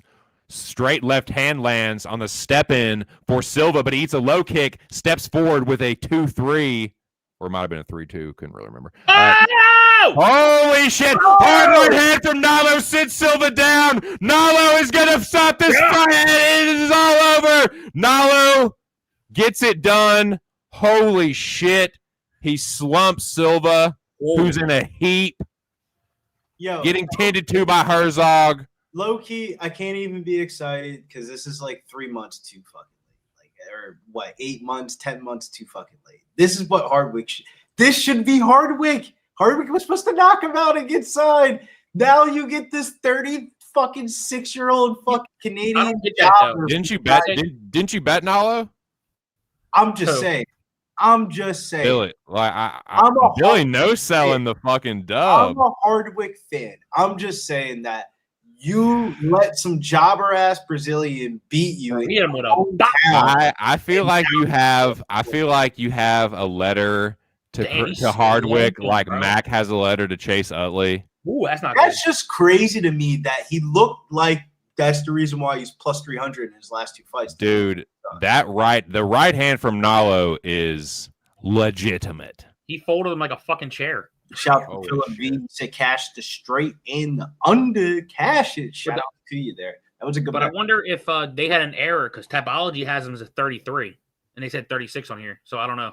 It's 36 for sure. Swig said glad it locked. Great. You Nice, know, dude. I don't want to That's sound a like bullet there. because I wouldn't want to get rid of the website completely, but Tapology be on some bullshit sometimes. No, I'm just saying what like, I Maybe was listen looking to through it, people 'cause I like to fight see and they face fight. off, but one Dude. person's like 3 inches taller than them. I think they There's got no way he's 36. They got Kyle Borello at like 6'1", 6'2", or some shit like that. Like Kyle Borello, like 6'4", 6'5". He's a pretty big boy. Yeah, I'd say he's like 6'2", 6'3", maybe 6'4". I don't know if he's 6'5". I took a tennis bet. I took Djokovic. No, do you bet tennis, Billy? That's crazy. No dude. way. Djokovic to win and set 3 to go over 8.5 games. He's playing the good old American Taylor Fritz, who he's 10-0 head-to-head against. I'm never mad at a bet on Novak. That's my And he's favorite healthy. tennis He's player healthy. of all You know time. what's crazy, TC? He has not played since literally that Wimbledon challenge that he took against Sinner. He like died. He had a good run for an old bastard, man. Like, and he wins a slam like every few years. He wins one of them. It's either now or never. He isn't on the bracket side of Sinner and Alcaraz, so he can go, man. He can go. They try to set it up for Hey, him. he's good for a finals appearance if he's in the right bracket. If he's on the right side and just meets one, let one of them like knock the other one out in the quarter or the semifinals, and then he just meets one of them at the end. Mm-hmm. I think he would have to play Sinner in the semifinal, but hey, man, I think. Oh, if he's on center side, okay. I don't know. Granted, he got smoked by him in the last one, but I think he can beat Sinner more than he can beat Alcaraz. Alcaraz just moves a little bit too much. Sinner has his mental lapses sometimes, but as we digress, Theo Hag and Cesar Olesek, Mizel Olesec's brother, which is crazy because Michelle Olesec's brother really might be better than Michelle, or I should say he moves more fluidly. Mm-hmm. Some of the fights that he's had on the regional scenes are against legit competition, man. Chris Fishgold, former UFC fighter. Tom Breeze, former UFC fighter. A lot of Russian fighters on the Good talent. Good talent, man. Very surprised they made him go through the Contender series and not just a straight contract on a card featured with his brother, but been with at the Fighting Nerds gym. Nobody's jacking him up like the rest of the Fighting Nerds, but this is a Fighting Nerds fighter here. Theo Hag, very hard to really judge Theo Hag. Good grappler.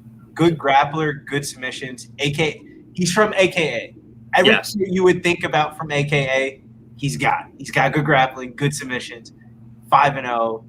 Improving his wrestling, but he's not fully up to where Brown is. Are not it.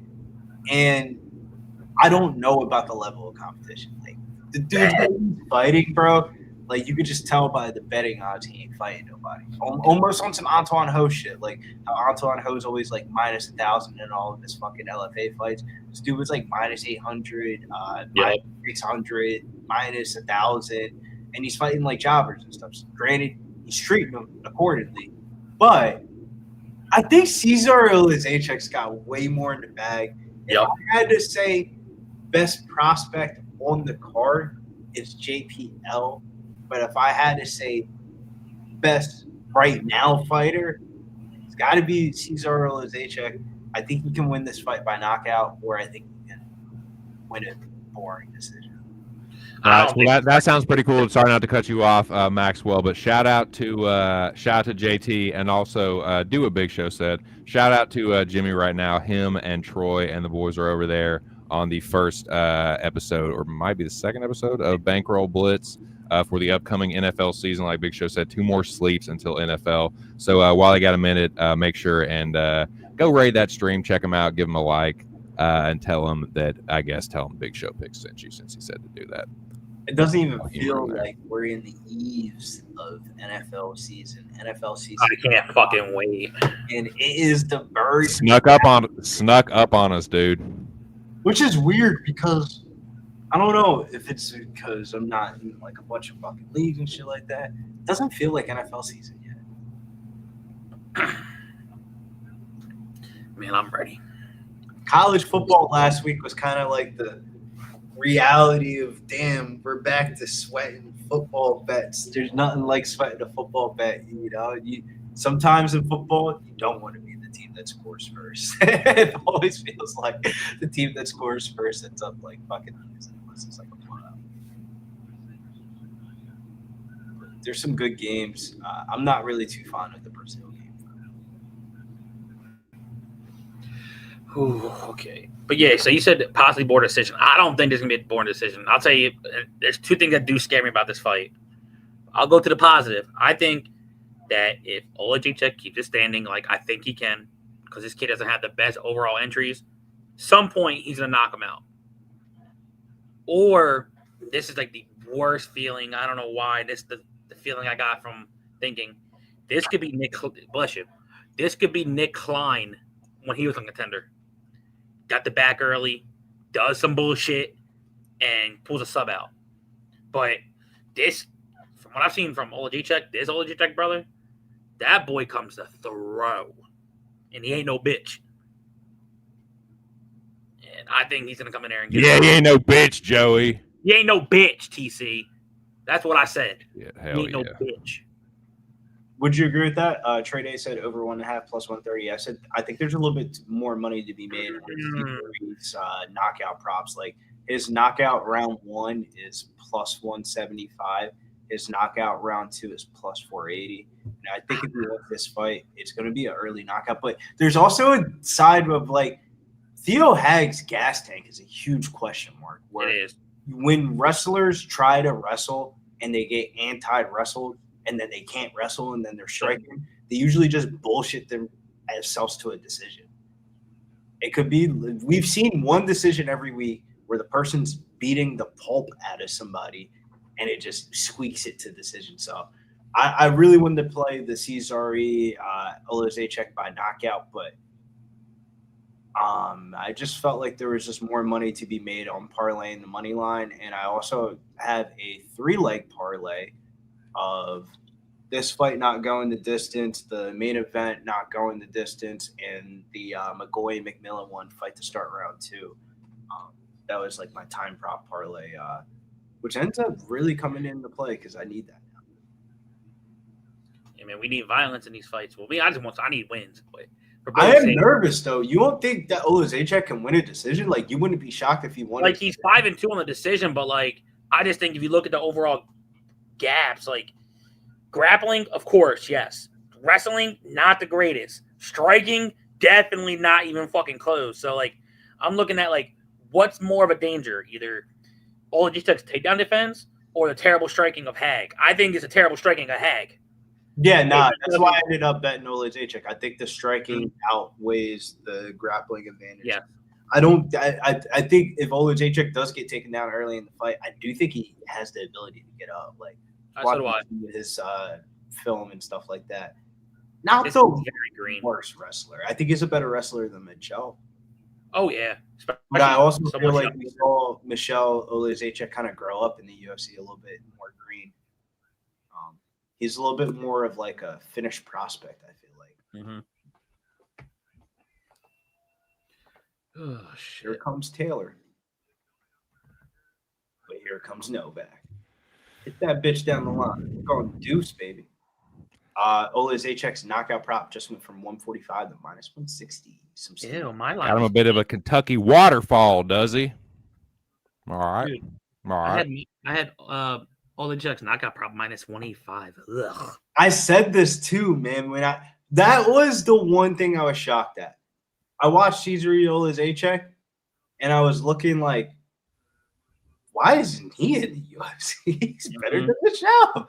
Like, Michelle's a little bit more proven, a little bit more I got it, but damn, his brother moves a little like, you know how Michelle Olesek kind of moves a little bit boxy sometimes? Like, he'll get in there and he'll look a little bit stiff. Like, he'll his brother. I don't know how to explain it, but like when Michelle Olesek starts like rolling his punches, he looks very robotic, like if you were like manually moving his arms. Mm-hmm. His brother kind of moves a little bit more fluid out of like he was kind of really rolling with that bitch. I was like, all right, this kid can scrap, man. If I had to give a comparison, obviously it would be Michelle Olesek, but if I had to give like a comparison, PFL Dustin Poirier, or PFL Justin Gaethje.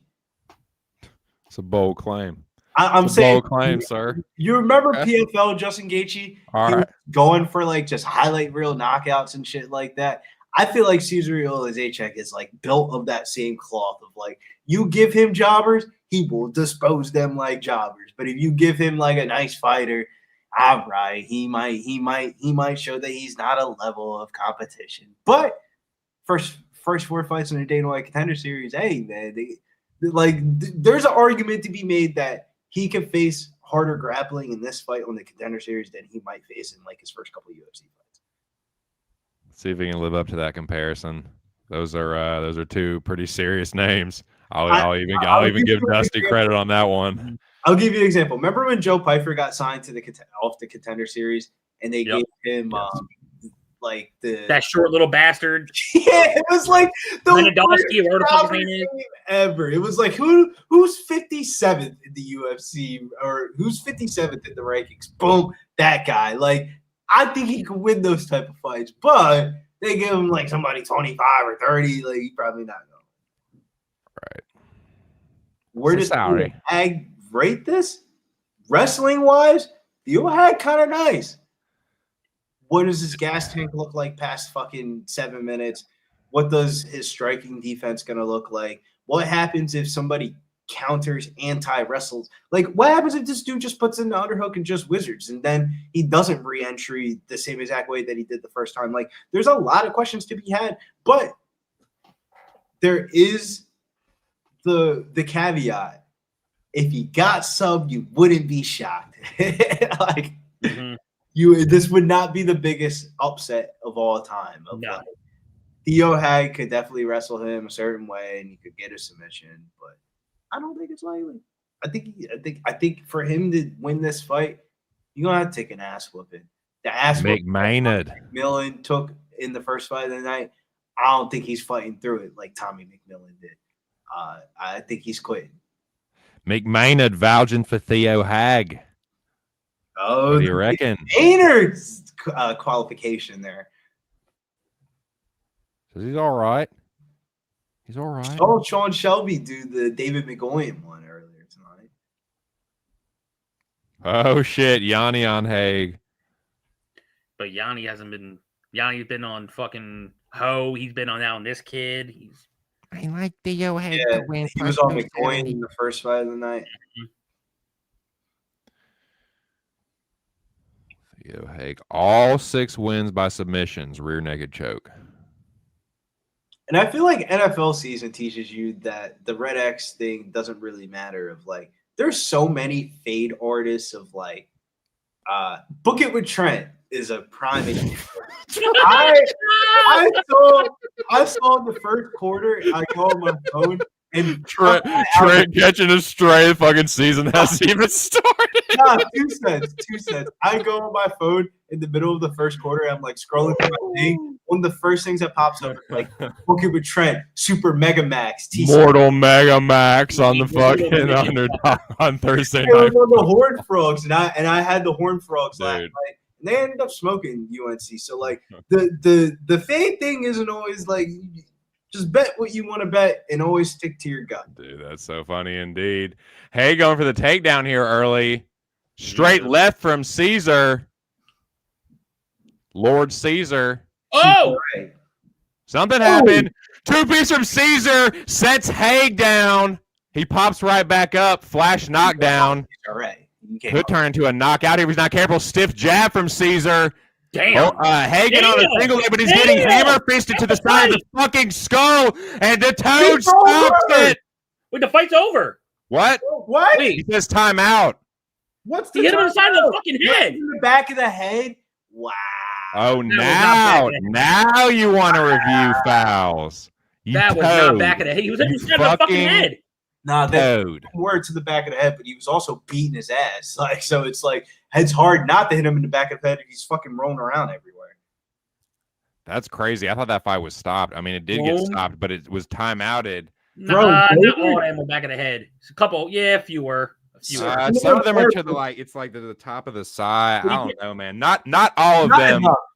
It's actually ironic because a couple of them were definitely illegal, but the last one looked like it was pretty clean with the one he stopped it on. What a toad. Is he taking a point? No, look like he stopped the fight.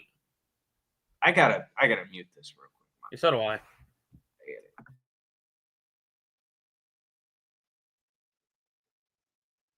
What the fuck is going on? This nigga's stupid. They said winner by knockout. Winner by knockout. Copeland had a better night than tonight. Winner by knockout. Mazzello, they said you ain't fucking up this highlight tape. Caesar A. Olesek first round knockout. They said that was not the call. In spite of the toad. In spite of the toad. Sorry, Olesek gets the TKO. For anybody listening, man, shout out to all you guys. It is his kid brother or older brother? Younger brother. So the kid bro gets it done, making Lord Mikhail proud, getting the TKO in spite of the toad, Gary Copeland. Let's go. Shout out to all the Olesek backers. Out of the Dana White went to the casino. I'm telling you, this is how it went. This is how it happened. Dana White was in the casino, played a couple hands of blackjack. He saw Copeland at the bar, and he said, "Hey, you working tonight, man? Get your ass over here." Because I don't know what the fuck Gary Copeland is on tonight. He's on some bullshit. They like as soon as I unmuted it, it was like, "Yeah, Copeland's had some better nights. Winner by knockout, first round." Like, yeah, they hit him with the Lord Raiden. Enough, and it was just like as soon as the guy came in, he's like, "Yo, he won by knockout. You knock it the fuck off." I was like, "Yeah, bro. There's no way he hit him with enough shots in the back of the head for that." No, like enough. I guarantee at least 4, maybe. Ah, man, that was wild. But Caesar A by knockout. Should have bet the round 1 knockout minus 175. Knockout prop just looked like the easiest bet of the night. Hey, Billy, you ready? You ready to shoot? Khalil Cooper over 15.5. You want to know what's crazy? Elisa Thomas over 14.5, over 9.5 rebounds, over assist, trifecta spot. I actually have a bet on Clea Copper over Brianna Stewart over 16.5. Veronica Burton over 6.5 assists. Do what y'all want with those right there. I like the Copper 3-pointers more than the player prop, but I mean, both of them will probably cash if she hits the 3. Gary Copeland, you need to get out the UFC, bro. Gary Copeland, bro, it's a Tuesday night in Vegas, bro. Man, come on, it's 2 nights in Vegas and you still can't fucking ref properly. Like, what the it's ridiculous, but hey, man, shout out to Justin Villejas. There is rarely a stream that goes by that Justin doesn't crack me up at least once, man. Shout out to him. Shout out to Dan, man, listening from the future. What's it like in the future, Dan? Tell us what's going on, dude. Tell us the stock market. 12 hours into the future. But shout out to you. Shout out to everybody else watching from the States and everywhere else around the world. Got 23 likes, 27 in the building. Get a couple more likes. That'd be fucking sick. WREF says banana boat. Yeah, I'm sure for Olesek backers, like, yes, please, God. Jesus Christ. I think that call might have been made. They were like, "Yo, these are all legal. What are you doing?" Yeah, bro, what the fuck you doing, Copeland? If I had to give a percentage of them, 85% of them were legal. There was 15% that was. Yeah, you saw when he was swerving and shit. But he was also swerving his head and shit. So it's like that's super subjective. He must have felt bad from the last fight because I don't know what the fuck he was on. The main event though is a banger. You got Jack Condan taking on John Paul Lesbiani. We're just gonna say JBL. It's a little bit easier to say. Jack Condan is what you call a fighter's fighter. He can go in there, he can swing some bombs, he can go and throw down. But the dudes that they giving him in the cage Titan scene. She ain't got nothing for a peasant like me, Dan, dude. It's the jobbers it's your favorite jobbers in the world. Your Jay Ellis, your Dude, look, if you got someone that you fight and you beat Jay Ellis, I'm not fucking betting you.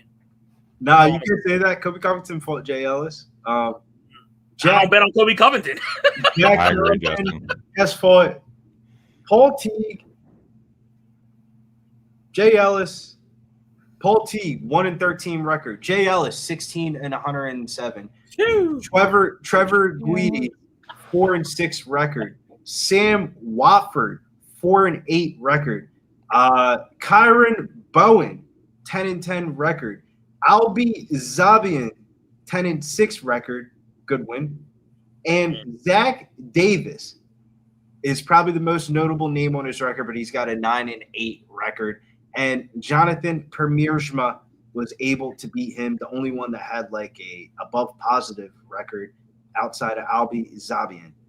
Honestly, even having one opponent with a positive record, like that's I can't shit on that for being like a fighter that's just making it to Contender Series. I'm not expecting them, like every opponent they have, to have a winning record. It's like, but if I see that, if I do see a couple of them leading up to it, I'm like, okay, they can beat someone that is at least not a total fucking, stepping stone. So like, that's something that I look for. Losses though. Spike Carlisle, former UFC fighter. Yep. Jacoby Jones was he was just on the cuffs of getting inside the UFC. So also wrestled against Cody Steele. I think that he's rubbed shoulders with a little bit of a higher level of competition, and I think that's what's going to show out. But if JPL stands and strikes with Jack Condan, he's getting knocked out. Yeah, I reckon Bradshaw Layfield won't stand and trade with him. But we've seen the Brazilian Jiu-Jitsu black belt thing be advertised before when the fighter's warming up, and then they end up.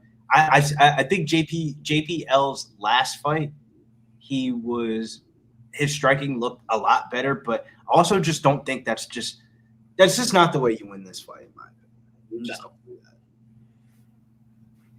Taylor Fritz has got broke, and he is back on serve down 5-3. They keep showing this golf course, dude. It's like, I wonder if the fucking owner of that course was like, hey, when you fucking pop this drone footage up there, dude, make sure you get the new like links or something. They have not stopped showing this golf course.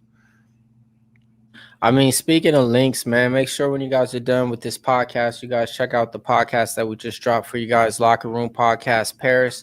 It's out on the channel right now, doing big numbers and stuff. We went down every single fight, and we went over them and priced them. Is the price right on this, dog? Some even PAM members, podcast members gave out plays, man. You never know what you'll catch, man. Go ahead, press play. Make sure after you guys are done watching this podcast tonight, though, man. So you don't think Chapoline gets signed? They got DC literally sitting in the fucking commentator booth jump with the look. Yeah. So after the type of stuff tonight, is yeah. I mean, I was just like, I was led up to a lot that first fight, but as the night progresses, first round knockout, Nalo gets the job done. Olesek gets the job done. So. No, the Olesek fight was probably the worst fight of the card, even though it was dope to like watch him win. That was probably the worst fight of the card. That wasn't even a real finish. Yeah, there's no way I think Dana White doesn't give him the contract with Daniel standing right there. Because I remember when it was a whack fighter, I forgot the name, but it was Stipe's boy, and Stipe called him on the phone. Hey man, you better sign him, man. And he signed him or whatever. So yeah, I think Dana gives him a little shit. I think Dana busts chops a little bit and then signs him. He's like, look, no knees to the ground opponent. Don't grab the fucking cage. But you know what? You looked improved. Get your ass over here. So Daniel Cormier's rankings of people that he thinks that should get signed: Mondo Nalo, obviously because he was a Bellator fighter. Number 2 is Cesar Zay Olesek. Number 3 is Tommy McMillan, and number 4 is Chapoline. So he's not biased at all. He's putting his own fighter at the bottom of the list. Unbiased there from. I mean, but it's not hard to really be that biased. Everybody else got finishes he went to. Right. It would look insane if he had him above any of those like stopping except maybe the last one. Like it would just be like, all right, come on, DC. But yeah. How would you rank it? Because I think Nalo has the best resume where like I was shocked to even see his name on the Dana White Contender Series. If they were gonna sign him, they should have just signed him to the Canadian card. I mean, you can't hate on Cormier for supporting his boy, but I do respect that he at least had him, Like, okay. He at least kept it real on that. Yeah, I thought he was going to be on some bullshit. I thought he was going to have him over like McMillan. That would be wild. Surprises of the night so far? The fights that went the distance, I'll say. Yeah. Because if you parlayed both of those first 2 fights that go to distance, you both got plus money. Like first fight I got was like plus 110. The Henrique and Tunho fight was like plus 225 to go to decision. Yeah, parlay both of those. Favorite not to go to distance. I was surprised how entertaining of a fight the first one turned into. I thought one of them was just going to get their ass whooped and get finished. Like, you know what I mean? I thought Tommy was either going to get found out on the ground or vice versa. But it actually turned into, it was sloppy, but it turned into a pretty damn entertaining fight. So that would say the I'm most surprised about. Rich, to answer your question, if Coggin does win, it'll be by knockout, but there's a good chance he might get out grappled and out wrestled. But if you're taking a shot on the dog, his knockout, I think he's the better striker. So if you're gonna potentially take a shot, that's the way I think he does win. I don't see him winning a decision because I think this fight at one point or another, someone's getting finished. It's either a knockout for the dog or maybe some sort of TKO to lead to submission for JPL. But the thing that I am scared about betting this, I think it's a JBL sub, but if he is in top position for just a very long time, I think he's going to win by ground and pound. So I ended up like you could tell by the odds for him to win inside a distance is minus 240, but both of his method of victory props are plus money. Like that tells you like he could definitely win via ground and pound. Submission prop sitting at plus 115, KO prop sitting at plus 290. If you think that Jack Condan isn't built out for the UFC, you can take JDL by sub in round 1 at plus 250, which is a very shallow line. You could bet his knockout prop in round 2, 20 to 1 odds. No, this dude's a BJJ nerd, man. If he gets a hold of you, you're fucked. I agree. But 20 to 1 odds for like how I see a round 2 knockout would be a ground and pound. Yes. This dude it wouldn't shock me if this dude gets some type of triangle at some rate or head on. $10 on that knockout prop in round 2 at 20 to 1 and make yourself 200 bones. Lebosnayani. Yeah, I'm not gonna Lebosnayani. That is moving up and down. Do you think that Mills is on the favorite or the dog? Mills, who do you got in Jack Condan versus JBL? Are you JBL speakers or are you Jack Condan? Yeah, man, I just got a parlay to close with the favorite on there. Yep. I had this is how I got my nice start. I got with McMillan plus 140. I lost the under. Had Antoine Ho under, but then I had McMillan parlay with Antoine Ho as a parlay. That play didn't cash, So and then it just comes down to this right here. I had a McMillan, Nalo, and Olesek, and the favorite on this fight it was plus 700. So just a little stab on there. Either way, go like 2 cents. I think just because that first price that I did put on McMillan, I'm still going to be losing because I did bet on some unders, but at least on one book, I'll be straight. I'm right there with you, Mills, because I got the favorite to close out my 3-leg. Yeah, I got a favorite to close out a 2-leg, and I also have fight not to go to distance to close out a 3-leg time prop parlay. So I need JBL, and I need JBL inside of distance. Okay, just Well, I hope agree. John Bradshaw Layfield can come through for you. Nice little clothesline to hell. We got Red Sox fans saying Condan KO plus 800. Nasty Nate in there says Dog's been cashing for him, so he's about to go buy a Rottweiler. You know what I mean? We got Eminent Hippo in the chat. I see you. We got Philip B. Nasty Nate. He's from that area. I believe Jack Condon is from Fall Rivers, Massachusetts state. Yeah. Island. If you know anything about Fall Rivers, Massachusetts, hella drug addicts. Damn, look at they got little JP. Look, then they got the JPL fucking heads swinging in the fucking crowd. Oh yeah, I remember, dude. So this dude right here, they were hyping him up a lot before the season started. So like, yeah, for him to come in at this price tag and everything, but yeah, I remember him. Bro, they've been hyping JBL up for a minute. Yeah, for a while. And, well, he was a dominator in LFA. The one thing that I didn't like about JBL, the striking has always been a little bit. I know. One day that I bet you that you're gonna lose, that I'm gonna know why you lost. If you guys didn't watch the Locker Room Talk podcast, not comparing styles, just comparing situations.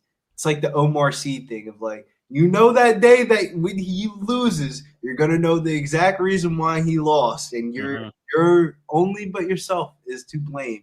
Is how I kind of feel with JBL. Like one day he's gonna fight somebody that's gonna tune his ass up on the feet, and now all that counter grappling shit ain't gonna work out.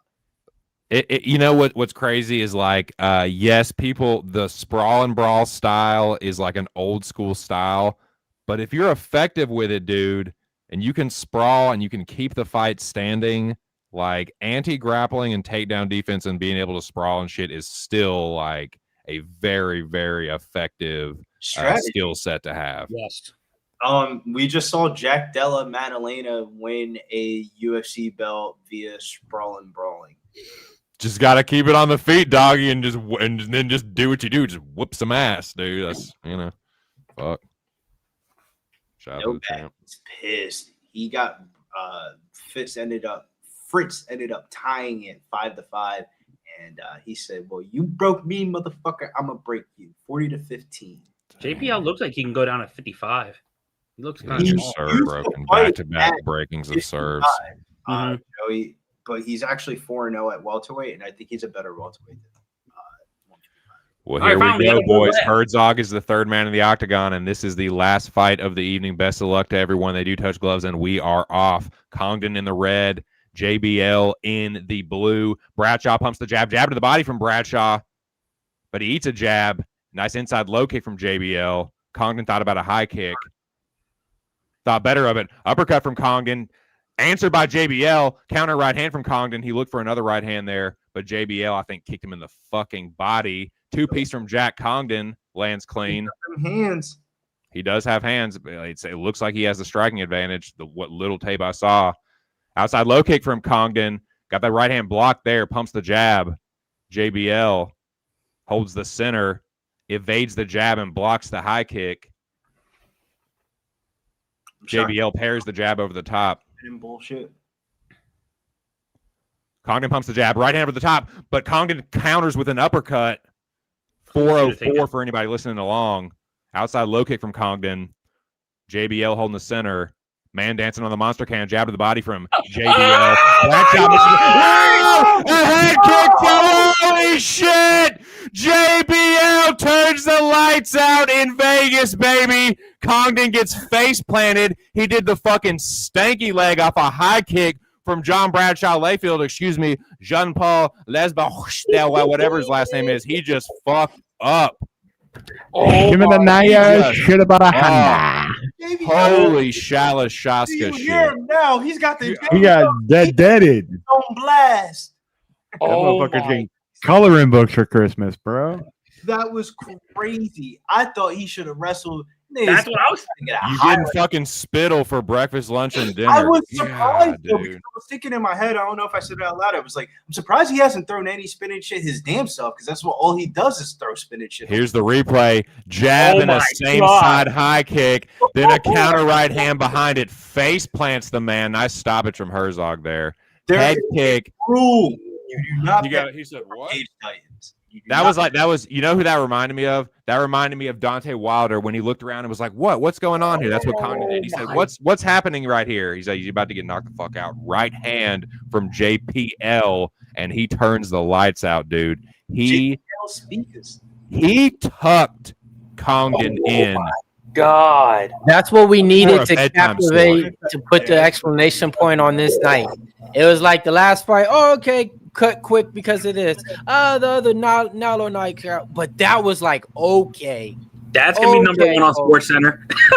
Good night, sweet prince. Holy shit! Number one play on Sports Center. Grappler. Looking at Sean Shelby and McMillan saying, "Damn, y'all did it again." Hey, low-key, I know I asked you guys in the DM, but does anybody know where to get these Dana White Contender Series hoodies? I looked on the UFC shop. I looked everywhere. I can't find any of the burgundy ones or the blue ones. Probably. I looked on both of them. Yeah. Contender Series website. They might have their own website. They have their own Instagram. Man, well, they have Dana White Contender shirts on the UFC shop. That was a crazy looking knockout, dude. That was awesome. God. That was pretty fucking awesome. That was a great way to end the fucking card, dude. Holy smokes. What's the one Missy Elliott song? Or no, not Missy Elliott. That's a Fat Joe song. He did the lean back. Pull up your pants in. You walk away. Lean back. Yeah. When he got hit with that, it was crazy. The reaction, everybody was like, wait, what? And it was just like, oh, follow it up. And then he came in with a fucking Falco punch from fucking Super Smash Brothers. Falco punch. Dude. He came from Jesus and came down and reigned in and looked like a goddess. Shouts to GPL speakers. That's what I'm calling him, because he spoke to me there. I was a little bit nervous running the 2-leg, but the 2-leg ends up coming through. The tie prop parlay ends up coming through. Cash the plus 700 parlay to end it out, you know. But yeah, that was yeah. Wow. Let's go. I'm glad I got to watch that, like every moment of it, and then just be here with you. Like that was like one of those knockouts right there. Yo, Aljo was like, God damn, boy. Like when they show that, because look, this is why they're gonna show that when he's in the UFC, right? All the time. And we're gonna be like, I remember where I was at when that happened. Like, you know what I mean? We was on the stream calling that shit. Like the best play-by-player, Joey DFS, that is the best play-by-player there is, the bandana on the head of 2 Cent. You know what I mean? Billy Briz running the production behind the screens. You know what I mean? The best producer is Billy Briz, you know? Can we? All right, but let's give some people some money in their pockets one more time. Go over some all the titles. I like the Kalia Copper over 1.5 3-pointers. I got that at -141. Mills likes Kalia Copper over 15.5 points. That is on the Phoenix Mercury. Also, you liked Alyssa Thomas on her assist, right? 9.5. I'm taking Alyssa Thompson over everything on that. Game already started. Breonna Stewart to eat 2 over 16. No Sabrina Ionescu in the game. But hey, man, hey, Pub Sports Radio, Contender Series, another successful one in the books, man. Another one for you guys out there, man. Do us a favor, man. Hit up the likes, hit up the comments and everything for us out here, and let us know what was your guys' best fight on this card. My best fight on this card is going to be hard to copy. To beat that knockout, but that first fight was back and forth, so I go with that first fight of the night.